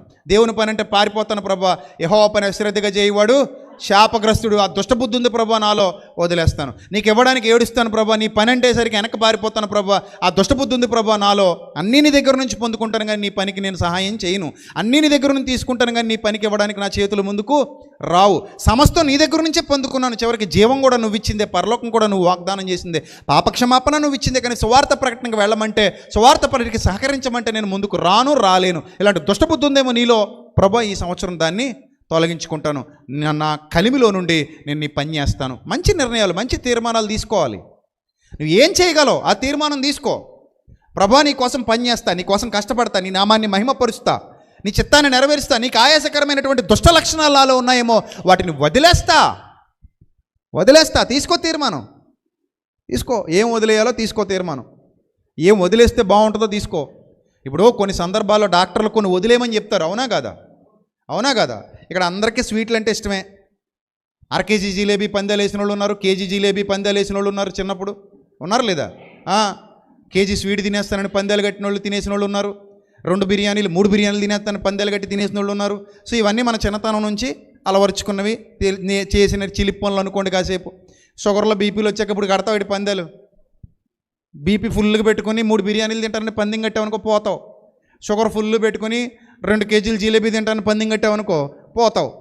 పోతావా మరి అందుకని ఇప్పుడు ఏం చేయాలి, కొన్ని ఏం చేయాలి మరి, వదిలేయాలని తీర్మానం తీసుకోవాలి.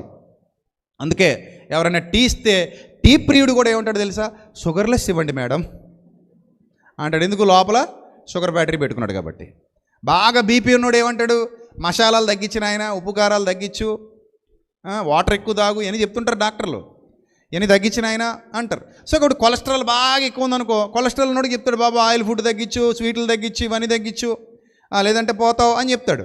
సో అలాగా కొన్ని తీర్మానాలు తీసుకుంటామా తీసుకోమా, పరిస్థితులను బట్టి తీసుకునే తీర్మానాలు ఇవి. పరలోకం కొరకు తీసుకునే తీర్మానం గొప్పదా, పరిస్థితులను బట్టి తీసుకునే తీర్మానాల కంటే గొప్పదా కదా? గొప్పదా కదా? మరి గొప్పదే కదా. పరిస్థితులను బట్టి ఇన్ని తీర్మానాలు తీసుకుంటున్నప్పుడు పరలోకం కోసం ఎన్ని తీర్మానాలు తీసుకోవాలి? యోబు అలాంటి తీర్మానం ఒకటి తీసుకున్నట్టుగా మనకి ఇక్కడ కనబడుతుంది. ఇంకా త్వరగా మీరు చూస్తే ఇర్మియా గ్రంథం 35:5లో రేకాబీయులని ఒక వర్గం వారు మనకు కనబడతారు, ఒక జాతి వారు కనబడతారు. ఇర్మియా గ్రంథం 35:5 వీళ్ళ తీర్మానం చూడండి, ఎంత స్పష్టతతో కూడినటువంటి తీర్మానం అంటే ఇది. వాళ్ళ పూర్వీకుడు చెప్పాడంటే, ఇంతకీ దేవుడు కాదు చెప్పింది, వాళ్ళ పూర్వీకుడు చెప్పాడంటే ఏమని, నాయనా మీరు ద్రాక్షారసం ముట్టకూడదు అన్నాడంట. ఇర్మియా గ్రంథం 35:5, ఇర్మియా గ్రంథం 35:5 చదవనా. నేను రేకాబీయుల ఎదుట ద్రాక్షారసముతో నిండిన పాత్రలను గిన్నెలను పెట్టి ద్రాక్షారసము త్రాగుడని వారితో చెప్పగా వారు అంటున్నారట, మా పితరుడగు రేకాబు కుమారుడైన యెహోనాదాబు మీరైనను మీ సంతతి వారైనను ఎప్పుడునూ ద్రాక్షారసం తాగకూడదని మాకు ఆజ్ఞాపించెను గనుక మేము ద్రాక్షారసము తాగము. తీర్మానం, తీర్మానం అది. నేను తాగను, తీర్మానం. నువ్వు తాగు, నాకు వద్దు, తీర్మానం తీసుకున్నాను, నాకు వద్దు, ఇంకా తాగను. అలాంటిది తీర్మానాలంటే ఇలాగ ఉండాలి, స్ట్రాంగ్ ఉండాలి. ఈ సంవత్సరం this is my decision, ultimate decision, ఎవడు కూడా దీన్ని కదపలేడు. అలాంటి డెసిషన్ ఒకటి తీసేసుకున్నాను నేను ఈ సంవత్సరం. అలా ఉండాలి డెసిషన్ తీసుకుంటే. అప్పుడు తీర్మానం వెంట వాగ్దానం నెరవేరుతుంది, వాగ్దానం నెరవేరితే బహుమానం నీ సొంతం అవుతుంది. లింక్ ఉందా మూడింటికి, తీర్మానము, వాగ్దానము, బహుమానము. కానీ మనం బహుమానం దగ్గర ఉన్నాం, వాగ్దానాన్ని ఏమో కొనేస్తున్నాం. ఏమంటే మిమ్మల్ని అడుగుతాను, దేవుడు వాగ్దానం ఎవడైనా కొనగలడా? కొనగలడా? ఏంటండి పిచ్చి. అలా అయితే ధనవంతులు పరలోకం రిజర్వేషన్ చేసేసుకుందరు వాళ్ళ దగ్గర డబ్బు ఇచ్చేసి. నువ్వెవడు దేవుని వాగ్దానం కొనగలమా మనం? Is it possible? నో. మనమెవరు అండి, ఆయన ఇవ్వాలి ఫ్రీగా. కృపను కొనగలమా? కొనలేము. కృపను ఆయన ఫ్రీగా మనకి ఇవ్వాలి. కాబట్టి తీర్మానం మంచిది తీసుకోండి ఈ సంవత్సరం. ఎవరికి వాళ్ళే తీసుకోండి, రాసుకొని తీసుకోండి, మీ ఇష్టం. మీరు ఏది తీసుకుంటే అది, మీకు ఏది అవసరమో ఆ తీర్మానం తీసుకోండి, స్ట్రాంగ్గా తీసుకోండి. ఎక్కడ తక్కువైపోయారో అక్కడ గట్టిగా నిలబడండి, ఎక్కడ బలహీనపడ్డారో అక్కడ బలంగా నిలబడండి, ఎక్కడ తప్పు చేస్తున్నారో చూసుకోండి. ఒకసారి ఎక్కడైనా తప్పు చేస్తుంటే చూసుకోండి. కొంతమంది మాట జారిపోతుంటారు, కానీ మాటకు కూడా ఏం చెప్పాలమ్మా, ఏం చెప్పాలి, లెక్క. కొంతమంది ఎక్కడెక్కడెక్కడ ముళ్ళు వేసేస్తుంటారు, జుట్టుకు ముళ్ళు వేసినట్టు, చిక్కులు ముళ్ళు. ఆ దిక్కుమాల బుద్ధి ఉన్నా మంచిది కాదు, అది దేవుని నామానికి మహిమ తెచ్చేది కాదు. కాబట్టి ముళ్ళు తీసేయి, ఆ పని మాని. నోటికి చిక్కం పెట్టుకో, నోటికి చిక్కం పెట్టుకో, మాటకి చిక్కం పెట్టుకో, ఫిల్టర్ వేసుకో. జాగ్రత్త. అవసరమైతే మాట్లాడు, లేకపోతే మాట్లాడుకో. లేని వార్తలు అసలు పుట్టించుకో. కొంతమంది దిక్కుమాలిన బుద్ధి, ఇదే బుద్ధి, దరిద్రపు బుద్ధి. లేని వార్తలు, అవి ఇవి లేనివి, కొండేలు, జగడాలు, కల్పనలు, చెత్త, ఇవన్నీ పోగేసి తిరుగుతుంటారు 4 భుజాన్ని వేసుకొని. అలాంటి దరిద్రపు బుద్ధి ఉండడానికి వీల్లేదు. అర్థమైందా? కొంతమంది ఖండిస్తే ఇష్టం ఉండదు, గద్దిస్తే ఇష్టం ఉండదు, బుద్ధి చెప్తే ఇష్టం ఉండదు. నన్ను ఖండిస్తావా, నన్ను గద్దిస్తావా అంటుంటారు. అలాంటి దరిద్ర బుద్ధి ఉండడానికి వీల్లేదు. ఈయనన్నింటిలో మన లోపాలు ఇవి అని మనకు అర్థమైనప్పుడు ఖచ్చితంగా మనం ఏం చేయాలి? చక్కటి తీర్మానం తీసుకొని, తండ్రి ఇక మీదట ఈ సంవత్సరం నుంచి నేను ఈ విషయంలో రియలైజ్ అయ్యాను, నీ సేవకుడి ద్వారా నాతో ఖండితంగా మాట్లాడావు, నేను మంచి నిర్ణయం తీసుకుంటున్నాను, నేను తీర్మానం తీసుకుంటాను, నీ వాగ్దానం నా పట్ల నెరవేర్చి నా బహుమానం నాకు ఇప్పించు. చెప్పండి, తండ్రి. గట్టిగా చెప్పాలి, తండ్రి నేను ఒక చక్కటి తీర్మానం ఈ సంవత్సరం తీసుకుంటున్నాను, నీ వాగ్దానం నా ఎడల నెరవేర్చి నీ బహుమానమును నాకు ఇప్పించు తండ్రి. ఇంటికి వెళ్ళిన తర్వాత కూడా ఇలాగే ప్రార్థన చేయండి. అప్పుడు తీర్మానం స్థిరంగా తీసుకుంటావు, వాగ్దానం ఆయన చేస్తాడు, బహుమానం నీ సొంతం అవుతుంది.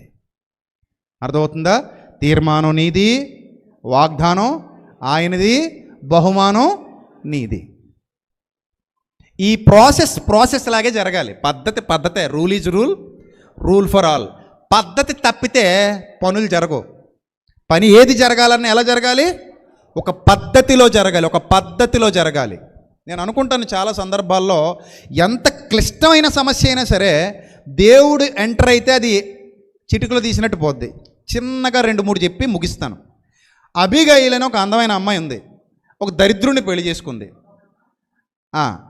ఆడు ఎంత దరిద్రుడు అంటే దుర్మార్గుడు, నీచుడు. ఇంకా ఆవిడ ఫిక్స్ అయిపోయి ఉంటుంది నాకు తెలిసి, ఈ జీవితానికి ఇంకా ఇంతే.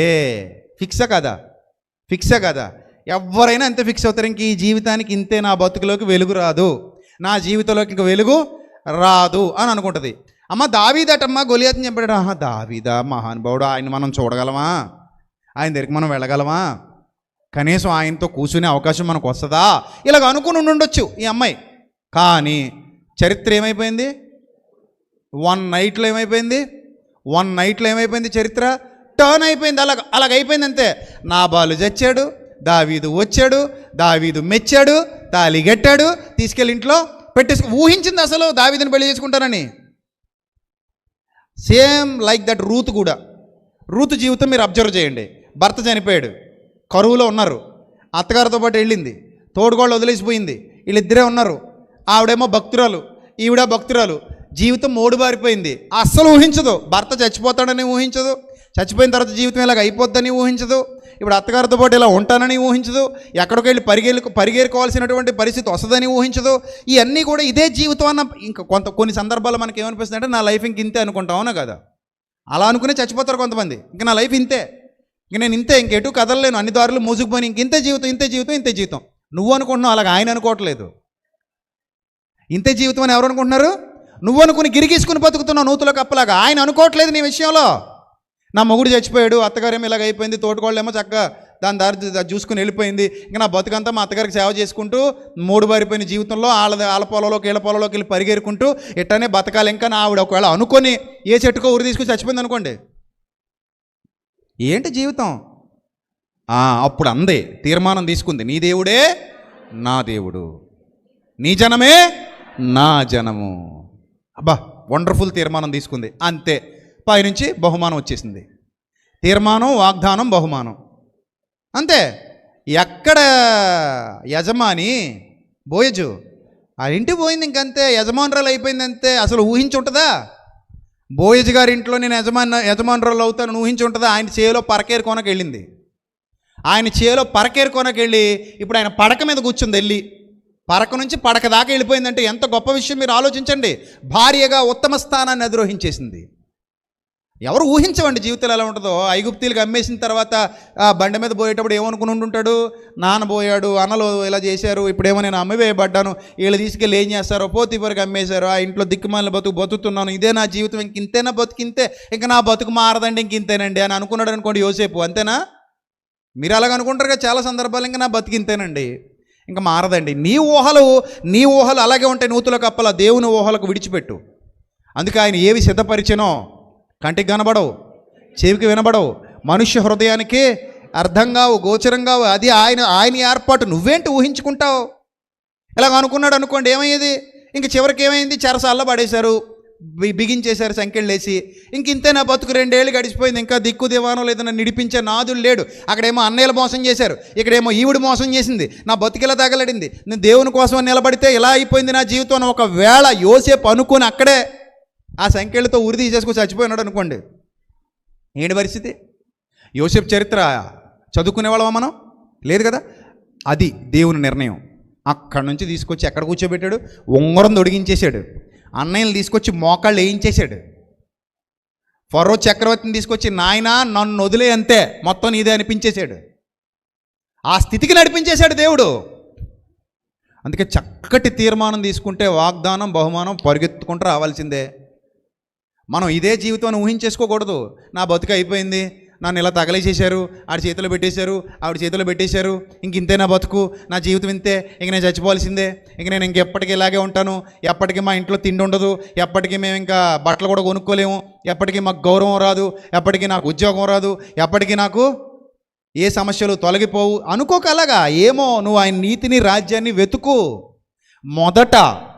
మొదట ఆయన నీతి, ఆయన రాజ్యం. ఆ తర్వాత చూసుకుంటాడు ఆయన. నువ్వు పట్టించుకోకు, వదిలే. పెంట కుప్పల మీద నుండి దీనులను పైకెత్తువాడు ఆయన.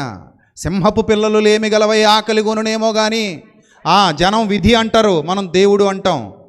విధిరాత అంటారు, నేను అంటాను దేవుని నోటి మాట అంటాను. ఆయన నోటి మాట ఎలా నడిపిస్తుందో చూద్దాం.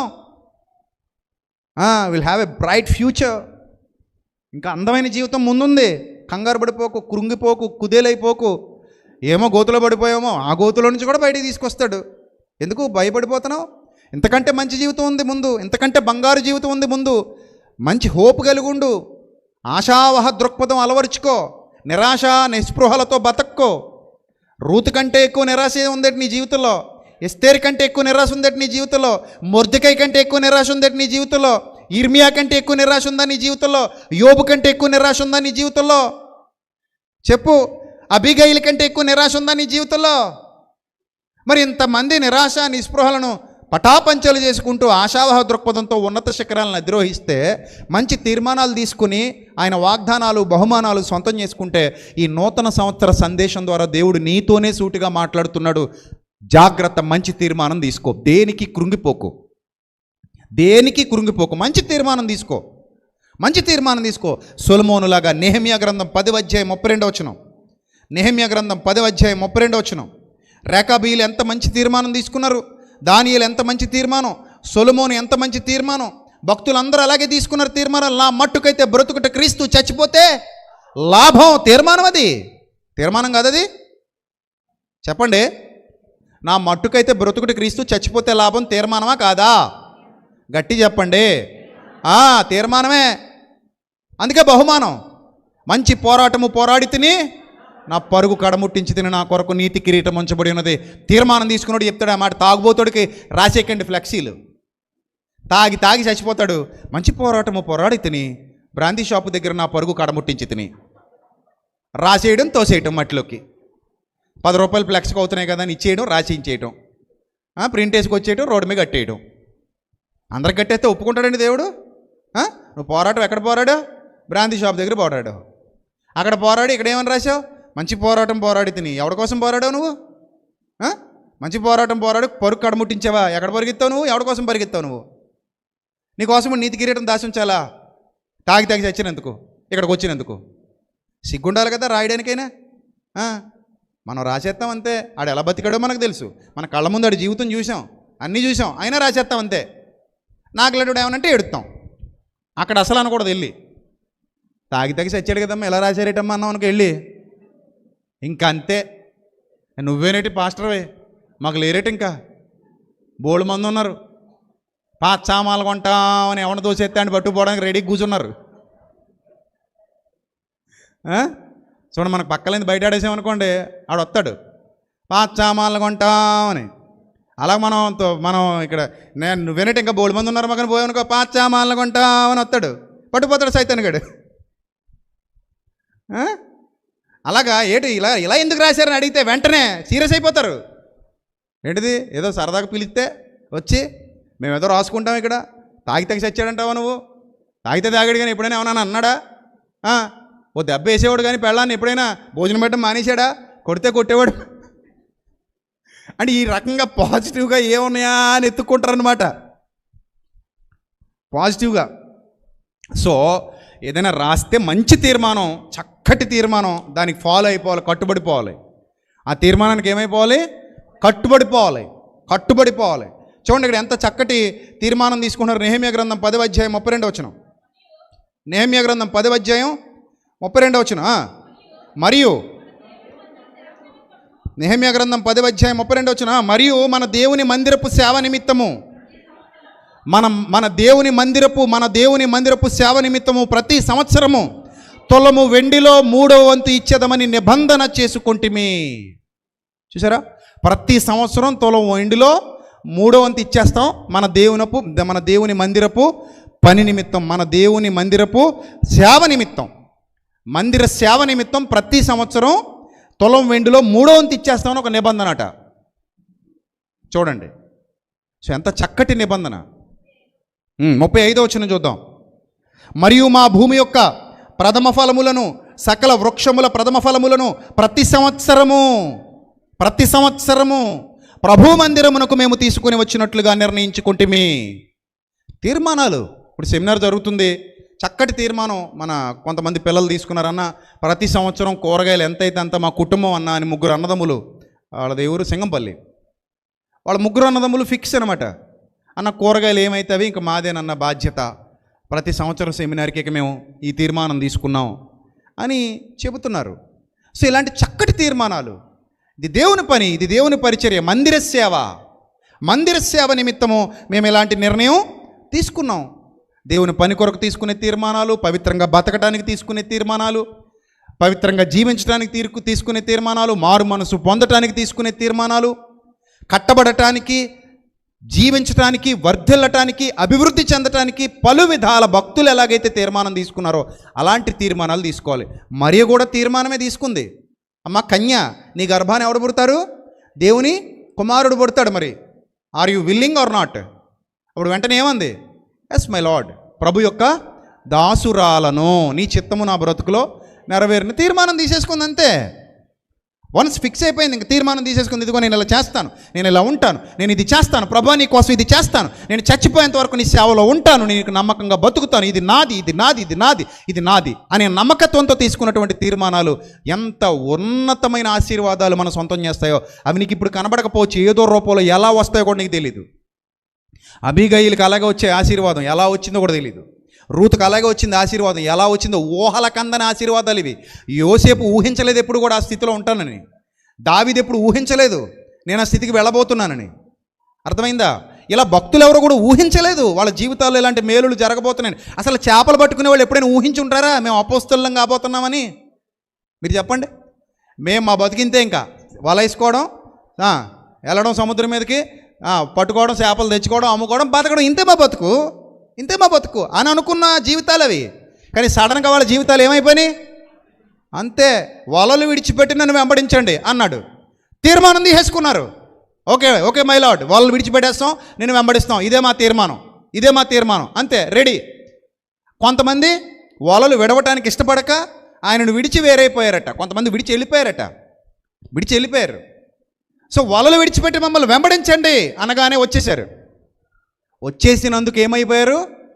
అపోస్తలులుగా అగ్రస్థానంలో కూర్చున్నారు. నేటికి వాళ్ళ పేర్ల మీద సంఘాలు ఉన్నాయి. క్రీస్తు పేరు మీద సంఘం ఉండాలి, కానీ వాళ్ళ పేర్లు కూడా ఏమవుతున్నాయి? పలుకుతున్నాయి. సెయింట్ పీటర్ చర్చ్ అని, సెయింట్ పాల్ చర్చ్ అని, అంటే వాళ్ళ పేర్లు కనబడుతున్నాయి. సంఘం క్రీస్తుదే, వాళ్ళ పేర్ల మీద పత్రికలే ఉన్నాయి.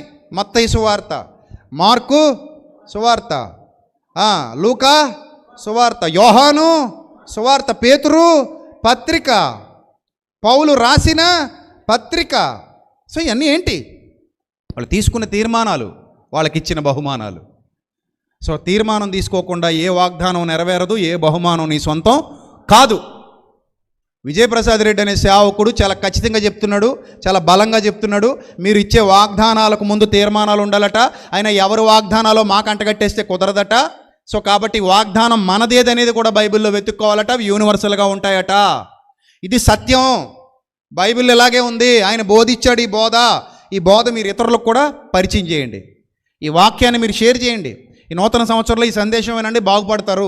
నూతన సంవత్సరంలో ఈ సందేశం బాగా వినండి, అర్థం చేసుకోండి, బైబిల్ ముందు పెట్టుకుని వినండి. ఆయన చెప్పేది బైబిల్లో ఉందా లేదా అర్థం చేసుకుంటూ వినండి. అప్పుడు ఆ సేవకుడి యొక్క యథార్థత ఏంటో మీకు అర్థం అవుద్ది. ఆ సేవకుడి యొక్క రోషం, పౌరుషం ఏంటో మీకు అర్థం అవుద్ది. ఆ సేవకుడు ఏ విధంగా సేవ చేస్తున్నాడో మీకు అర్థం అవుద్ది. ఆ సేవకుడి యొక్క నమ్మకత్వం ఏంటో మీకు అర్థం అవుద్ది అని మీరు వాళ్ళకి అందించండి దేవుని వాక్యాన్ని. లేకపోతే ఆ మాయలో, మోసలో తెలియక కొట్టుకుని పోతున్న వాళ్ళు ప్రపంచంలో చాలామంది క్రైస్తవులను పిలువబడుతున్న వాళ్ళు ఉన్నారు. వాళ్ళు మన సహోదరులు, వాళ్ళు మోసపోకూడదు. మన సహోదరులు వాళ్ళు దారి తప్పిపోకూడదు.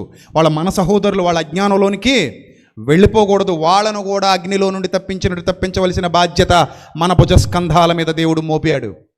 గనుక ప్రియమైన దేవుని సంగమా, బలముగా పనిచేద్దాం, మంచి తీర్మానాలు తీసుకుందాం. ఈ సంవత్సరం నేనేం చేయాలి, ఈ సంవత్సరం నేను ఎలా బతకాలి, ఈ సంవత్సరం నేను ఎలాంటి ఆలోచనలు కలిగి ఉండాలి, ఈ సంవత్సరం నేను ఎలా నా తండ్రిని సంతోషపెట్టాలి, నా తండ్రి కొరకు ఎలా ఫలించాలి, నా తండ్రిని ఎలా మహిమపరచాలి. మీరు బహుగా ఫలించుట వలన ఆయన మహిమపరచబడతాడు. గనుక ఏ స్థితిలో అయినా సరే మంచి తీర్మానం తీసుకోండి. ఏ స్థితిలో అయినా సరే, నువ్వు ఏ స్థితిలో ఉన్నా సరే, నువ్వు స్త్రీవైనా పురుషుడివైనా, యవనస్తురాలివైనా యవనస్తుడివైనా, పెద్దవాడివైనా వృద్ధుడివైనా వృద్ధురాలివైనా మంచి తీర్మానం తీసుకోవటం ఆలస్యం చేయొద్దు. నువ్వు తీర్మానం ఆలస్యం చేసావా, వాగ్దానం ఆలస్యం అయిపోతుంది, బహుమానం ఆలస్యం అయిపోతుంది. అర్థమైందా? నువ్వు అన్నది చేసే. హన్నా తీర్మానం తీసుకుంది ఏమని? పాలు విడవగానే బిడ్డని నీకు ఇచ్చేస్తాను, నాకు బిడ్డని, గొడ్రాలని నింద తీసేయి.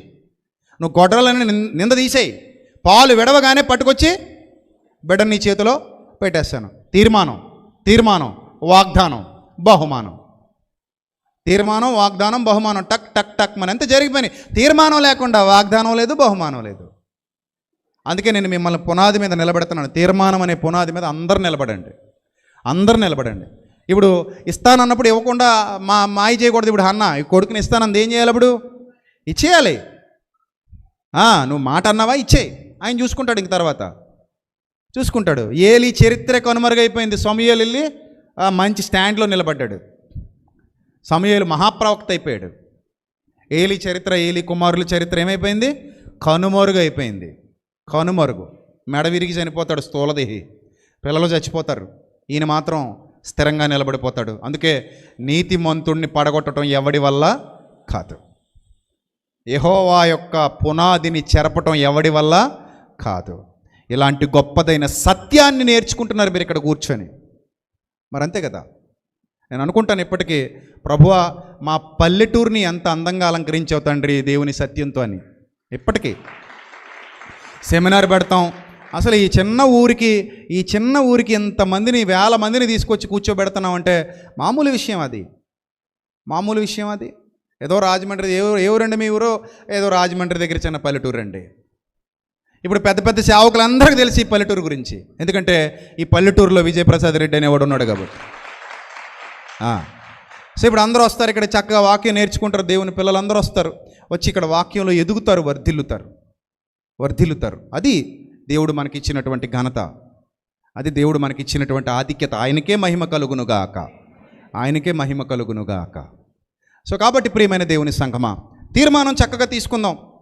నేనైనా నువ్వైనా మనం తీసుకున్న తీర్మానాలే మన భవిష్యత్తుకు బాటలు. నేను తీసుకున్న తీర్మానం అదే, తండ్రి నేను నీ సేవ చేయాలి, అందుకే నేను నా సేవ కోసం అన్నీ వదులుకొని సేవలోకి వచ్చేసాను.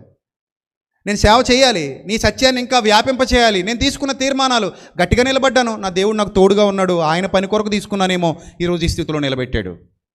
ఆయన నన్ను విడవలేదు, ఎడబాయలేదు. ఈరోజు మిమ్మల్ని అందరినీ సంపాదించడానికి దేవుడు నాకు కృప చూపించాడు. ఇంకా అనేక మందిని సంపాదించబోతున్నానని నా మనస్సు నాకు చెబుతోంది. నా దేవుడు ఇంకా నన్ను పైకి తీసుకెళ్ళబోతున్నాడు. ఇది మన విశ్వాసం మీద ఆధారపడినటువంటి భక్తి జీవితం, ప్రియమైన దేవుని సంఘమా. కాబట్టి విడువక ఎడబాయక ఆయన సన్నిధి కాంతిలో వర్ధిల్లుదాం. లేట్ అయిపోయింది కదా ఈరోజు, అయినా పర్లేదు. బాధపడుతున్నారా లేట్ అయిపోయిందని? భోజనానికి లేట్ అయిపోయిందని బాధపడేవాళ్ళు దేవునికి స్తోత్రం చెప్పండి. ఏంటి భోజనానికి లేట్ అయిందని బాధపడుతున్నాను తండ్రి, ఏంటి ప్రభు 2:30 అయింది, ఇలా వాయి కొట్టేస్తున్నారు మమ్మల్ని ఇక్కడ కూర్చోబెట్టి, మాకేమో షుగర్ బీపీ అనుకోకండి. ఏమైంది ఈరోజు మీకే షుగర్ బీపీ ఏమి రాదు, ఎందుకంటే మేము ఎక్కడున్నావు, దేవుని సన్నిధిలో ఉన్న, సాయంత్రం వరకు ఉపవాసం ఉన్నా నీకేం అవ్వదు, అంతే. సో కాబట్టి చక్కగా వర్ధిల్లండి, దేవునిలో ఎదగండి, ఆయన సన్నిధి కాంతిలో నిలవండి. దేవుడట్టి ధన్యత మీకు మీ కుటుంబానికి సమృద్ధిగా అనుగ్రహించును గాక.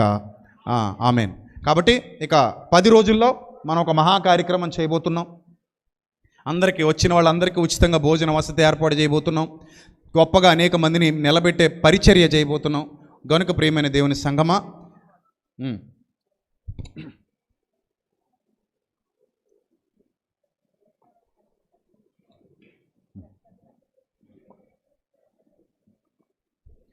గనుక సెమినార్ కొరకు ప్రతి ఒక్కరూ మీ అనుదిన ప్రార్థనలో జ్ఞాపకం చేసుకోండి. మరీ ముఖ్యంగా ప్రతి కుటుంబం ఒక చక్కటి తీర్మానం తీసుకొని మీరు ఏం చేయగలరో దేవుని పని కోసం అది చేయండి. అలాంటి ధన్యత దేవుడు మీకు అనుగ్రహించును గాక. అలాగే కొంతమంది ప్రార్థన విన్నపాలు ఉన్నాయి. పీరరాంపురం రాజు గారు అస్వస్థతతో ఉన్నారు, వారి కొరకు ప్రార్థించమని సంఘాన్ని కోరుతున్నారు, ప్రార్థించండి. అలాగే కాకినాడ జ్యోతి వాళ్ళ రిలేటివ్స్ 8 నెలల పాపకి బాలేదు, ఆమె కొరకు కూడా ప్రార్థించండి. అలాగే అమెరికాలో ఉంటున్నటువంటి అక్క మనోరంజని అక్క సుజని, తను అక్కడ బ్రెయిన్ డాక్టర్గా వర్క్ చేస్తున్నారు సుజని.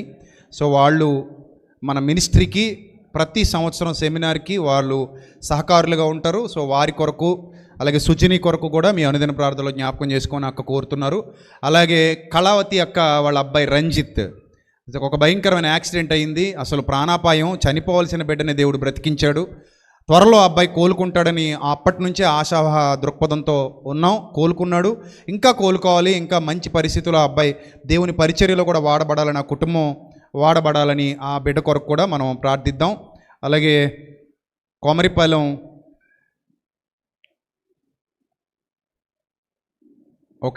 కొమరిపాలెం అనిత వాళ్ళ హస్బెండ్ షిప్లోకి వెళ్ళారట పని కొరకు. వారు 1 month నుండి ఇంకా రాలేదు సైక్లోన్ కారణంగా.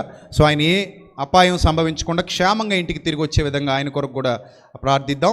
సో ఈ విధంగా ఈ ప్రార్థన విన్నపాలు ఇంకా ఎవరైతే లైవ్లో ఉన్నారో వారి యొక్క న్యాయమైన ప్రార్థన విన్నపాలు, కృప కావాలండం కాదు, న్యాయమైన ప్రార్థన విన్నపాలు ఏవైతే ఉన్నాయో అలాంటి వాటికి తప్పకుండా మనం ప్రార్థిద్దాం. తప్పకుండా దేవుడు సహాయం చేస్తాడు. దానికంటే ముందు మీ భక్తి జీవితాన్ని కాపాడుకోండి, మీరు ఆత్మీయంగా వర్ధిల్లండి. ఎప్పుడైనా సరే మనం అడగటానికి మనకు ఒక అర్హత కావాలి. ప్రార్థన కొరకై ప్రక్షాళన అని ఒక పాట రాశాను, ఆ పాటలో ఇవన్నీ రాశాను. అర్హత లేని ప్రార్థన దేవుడు అంగీకరించాడు. సో ముందు మనకు అర్హత కావాలి, మనం చేసే పని చక్కగా చేయాలి, మన భక్తి జీవితం బాగుండాలి. అప్పుడు దేవుడు తప్పకుండా మనకి ఏం చేస్తాడు, సహాయం చేస్తాడు. ఆయన మనల్ని విడువడు, ఎడబాయడు. ముందు ఆయన నీతిలో, ఆయన రాజ్యంలో వర్ధిల్లండి, ఎతకండి. రైట్? ఈ విధంగా దేవుడు మిమ్మల్ని, మీ కుటుంబాన్ని దీవించి ఆశీర్వదించాలని మనస్ఫూర్తిగా నేను మీ అందరి కొరకు ప్రార్థిస్తాను. అలాగే సహకారుల గ్రూప్ ఉంది, వాళ్ళందరి కొరకు ప్రార్థించండి. ప్రతి నెల క్రమం తప్పకుండా వారు ప్రతి నెల 1000 లేదా అంతకు మించి ప్రభు పరిచర్యకి ఇవ్వాలని ఒక చక్కటి తీర్మానం చేసుకుని సహకారుల గ్రూపులో ఉన్నారు. సో వారు చేస్తున్న పని వల్ల చక్కగా ఎన్నో చోట్ల సువార్త కార్యక్రమాలు జరిగించగలుగుతున్నాం.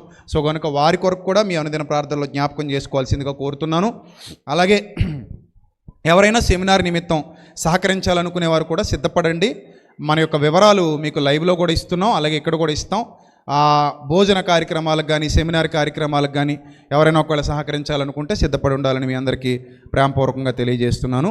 రేపటి నుండి, ఈరోజు మధ్యాహ్నం నుండి సెమినార్ పనులు మొదలవుతాయి. ఎవరైతే సంసిద్ధంగా ఉన్నారో వారు వచ్చి మన టీంని సంప్రదించండి, సామర్థ్యం గలవారందరూ. అలాగే ఫ్లెక్సీలు, పోస్టర్స్ అందరూ కంప్లీట్ చేశారో లేదో అప్డేట్ ఇవ్వలేదు. ఈరోజు ఫైనల్ అప్డేట్ కంపల్సరీ ఇవ్వాలని మీ అందరికీ ప్రేమపూర్వకంగా తెలియజేస్తున్నాను. అలాగే ఇక ఫైనల్గా ఒకటే మాట చెప్పి ముగిస్తాను. ఈ పరిచర్య, జరగబోయే సెమినార్ అనేది చాలా భారభరితమైన పరిచర్య కనుక ఎవరి స్థాయి తగ్గట్టుగా నువ్వేం చేయగలవు అది ప్రభు చిత్తానుసారంగా చేయండి. వచ్చిన వాళ్ళందరికీ మనం ఉచితంగా భోజనం పెట్టబోతున్నాం, ఉచితంగా వసతి కల్పించబోతున్నాం. దాని కొరకు నేను ఒక విశ్వాసిగా ఈ పనిలో నేను ఉంటానన్నా అని అనుకునేవాళ్ళు కొంతమంది బియ్యం ఇస్తామని ముందుకు వచ్చారు. దానికి తగినటువంటి రుసుము చెల్లించే బియ్యం తేవడానికి సిద్ధంగా ఉన్నారు. కొంతమంది కూరగాయలు అన్నారు, ఆల్రెడీ చెప్పాను నేను. కొంతమంది నూనె డబ్బాలు అన్నారు. ఇలా ఎవరికి తగినట్టుగా వారు, ఎవరు చేయగలిగింది, ఎవరి సామర్థ్యం కొలది వారు, మేము ఇలా ఈ విధంగా ఇంత సహకరిస్తాం, ఇది చేస్తాం అనేవాళ్ళు ఎవరైనా. అలాగే కొంతమంది అన్నయ్య భోజనానికి ఎంత అవుద్దని అడిగారు. ఒక 70,000 వరకు అవ్వచ్చు ఒక పూటకని చెప్పాం. సో వాళ్ళు దానికి సంసిద్ధంగా ముందుకు వచ్చారు. కొంతమంది అక్క చెల్లెమ్మలు వచ్చారు, టిఫిన్కి ఎంత అవుద్దని అని అడిగారు. ఒక పూటకు ఒక 30,000 వరకు ఖర్చు అవ్వచ్చు అని చెప్పాం. దానికి కొంతమంది మేము విల్లింగ్ ఉంది అని చెప్పేసి ముందుకు వచ్చారు. ఎలాంటి బలవంతం లేదు, మరలా చెప్తున్నాను, ఎలాంటి బలవంతం లేదు. ప్రభు మిమ్మల్ని ప్రేరేపిస్తే ఈ పవిత్ర కార్యం కొరకు, ఈ సత్కార్యం కొరకు నేను సిద్ధపడాలనే మంచి భావన నీకుంటే ఈ నూతన సంవత్సరంలో ప్రభు పని కొరకు మంచి విత్తనాలు విత్తండి. మంచి పంట, మేలైన పంట మీరు భవిష్యత్తులో ఖచ్చితంగా కోసుకుంటారు. దేవుడటి ధన్యత మీకు, మీ కుటుంబాలకు అనుగ్రహించునుగాక. ఆమెన్. అందరూ కూడా ప్రార్థనలో ఏకీభవించండి. ప్రార్థిద్దాం. ముఖ్యంగా ఎవరైతే వ్యాధి బాధల్లో ఉన్నారో, ఎవరైతే వారి కుటుంబాలలోని సమస్యలు తొలగాలని ప్రార్థన విన్నపాలు కోరుకున్నారో వారి కొరకు మనం ప్రార్థనలో జ్ఞాపకం చేసుకుందాం. నాతో పాటుగా అందరూ కూడా ప్రార్థనలో ఏకీభవించండి. ప్రార్థిద్దాం. అందరూ కూడా ప్రార్థనలో ఏకీభవించండి. మహాపరిశుద్ధుడైన మా కన్న తండ్రి, దయగలిగిన మా దేవ, కృపగలిగిన మా ప్రభువ, మీ పవిత్ర నామానికి స్తుతులు స్తోత్రాలు చెల్లిస్తున్నాం. ప్రతి కుటుంబాన్ని జ్ఞాపకం చేసుకోండి, మీ కృపలో బలపరచండి, భద్రపరచండి. వారు అడుగుతున్నటువంటి ప్రతి విషయంలో ప్రభా మీ చిత్తాన్ని వారి జీవితాల్లో నెరవేర్చండి. మీ సన్నిధి కాంతి తోడుగా ఉంచండి. మీ సన్నిధాన వర్తనులుగా నిలువబెట్టండి. మీ సహాయము సమాధానము ఎల్లప్పుడూ అనుగ్రహించమని ఈ నూతన సంవత్సరంలో గొప్పదైన మేలులతో, గొప్పదైన ఆశీర్వాదాలతో మీ బిడ్డలను నింపమని ఘనత, మహిమ, ప్రభావములు మీకు మాత్రమే చెల్లిస్తూ కూడి వచ్చిన బిడ్డల్ని దీవించండి. జరగబో సెమినార్ని ఘనంగా జరిగించండి. ప్రభా మా పరిచర్యకు సహకారులుగా ఉన్న బిడ్డలందరినీ దీవించండి, ఆశీర్వదించండి. గొప్పదైన వెలుగులు మా అందరి మీద ఉదయింపజేయమని, గొప్ప సంతోషాలు మీ బిడ్డల హృదయాలలో ఉంచమని, ప్రభా మీ యొక్క సన్నిధాన వర్తనులుగా ప్రతి ఒక్కరిని నిలువబెట్టమని, ఈ పరిచర్య మీరు ఎన్నుకున్న పరిచర్య, మీరు చేయిస్తున్న పరిచర్య, ఈ సత్యవాక్యమును ప్రకటించుటకు మీరు మమ్మల్ని నిలబెట్టారు తండ్రి. ఇంకా అనేక మందికి దీవెనకరంగా మమ్మల్ని మార్చండి, అనేక మందికి దీవెనకరంగా మమ్మల్ని నడిపించండి. అనేక ప్రాంతాలకు మా పరిచర్యను విస్తరింపజేసి మీ చిత్తం యొక్క సంపూర్ణతలోనికి నడిపించమని, ప్రతి కుటుంబాన్ని దీవించి ఆశీర్వదించమని, ప్రభు వారికి కావలసిన సమస్తాన్ని అనుగ్రహించమని, ఘనత, మహిమ, ప్రభావములు మీకు మాత్రమే చెల్లిస్తూ యేసుక్రీస్తు నామల్లో ఈ ప్రార్థన మనవులు సమర్పించి మీ వద్ద నుండి జవాబు పొందుకుంటున్నాం మా కన్న తండ్రి. ఆమేన్. మన తండ్రిని దేవుని ప్రేమ, కుమారుడు మన రక్షకుడైన క్రీస్తు వారి శాశ్వతమైన కృప, మనందరి ఆదరణకర్త అయిన పరిశుద్ధాత్మని అన్యోన్య సహవాసం కూడిన మనకు, లోకలైనను ప్రేమిస్తూ ఆయన కొరకు యథార్థంగా బ్రతుకుతున్న ప్రియులకు పిల్లలందరికీ, పరిచర్య చేస్తున్న వారందరికీ సదాకాలము తోడుగా ఉండి నడిపించునుగాక. ఆమేన్. అందరికీ వందనాలు. మరొకసారి God bless you all. Happy new year మీ అందరికీ కూడా. ప్రభువు మీ యొక్క కుటుంబాలలో గొప్ప వెలుగులు నింపాలి. మీరు చక్కటి తీర్మానాలు తీసుకోవాలి. చక్కటి బహుమానాలు మీ సొంతం కావాలి. దేవుడు మిమ్మల్ని దీవించి ఆశీర్వదించునుగాక. ఆమేన్. సెమినార్ కొరకు ఎవరైనా సహకరించేవారు ఉంటే వేదిక మీదకి వచ్చి నన్ను కలవండి. వచ్చే ఆదివారం 5వ తేదీ ఆదివారం కూడా మీకు చివరి అవకాశం ఉంటుంది. తప్పకుండా ఈ పరిచర్య కొరకు ప్రార్థించండి. ప్రభు పనిలో సహకారులుగా నిలవబడమని మీ అందరికీ ప్రేమపూర్వకంగా తెలియజేస్తున్నాను. క్రమంగా ఒక లైన్లో మీరందరూ కూడా భోజన కార్యక్రమాలకు సిద్ధపడాలి. God bless you. వాలంటీర్స్ జాగ్రత్తగా చూసుకోండి. God bless you. Thank you.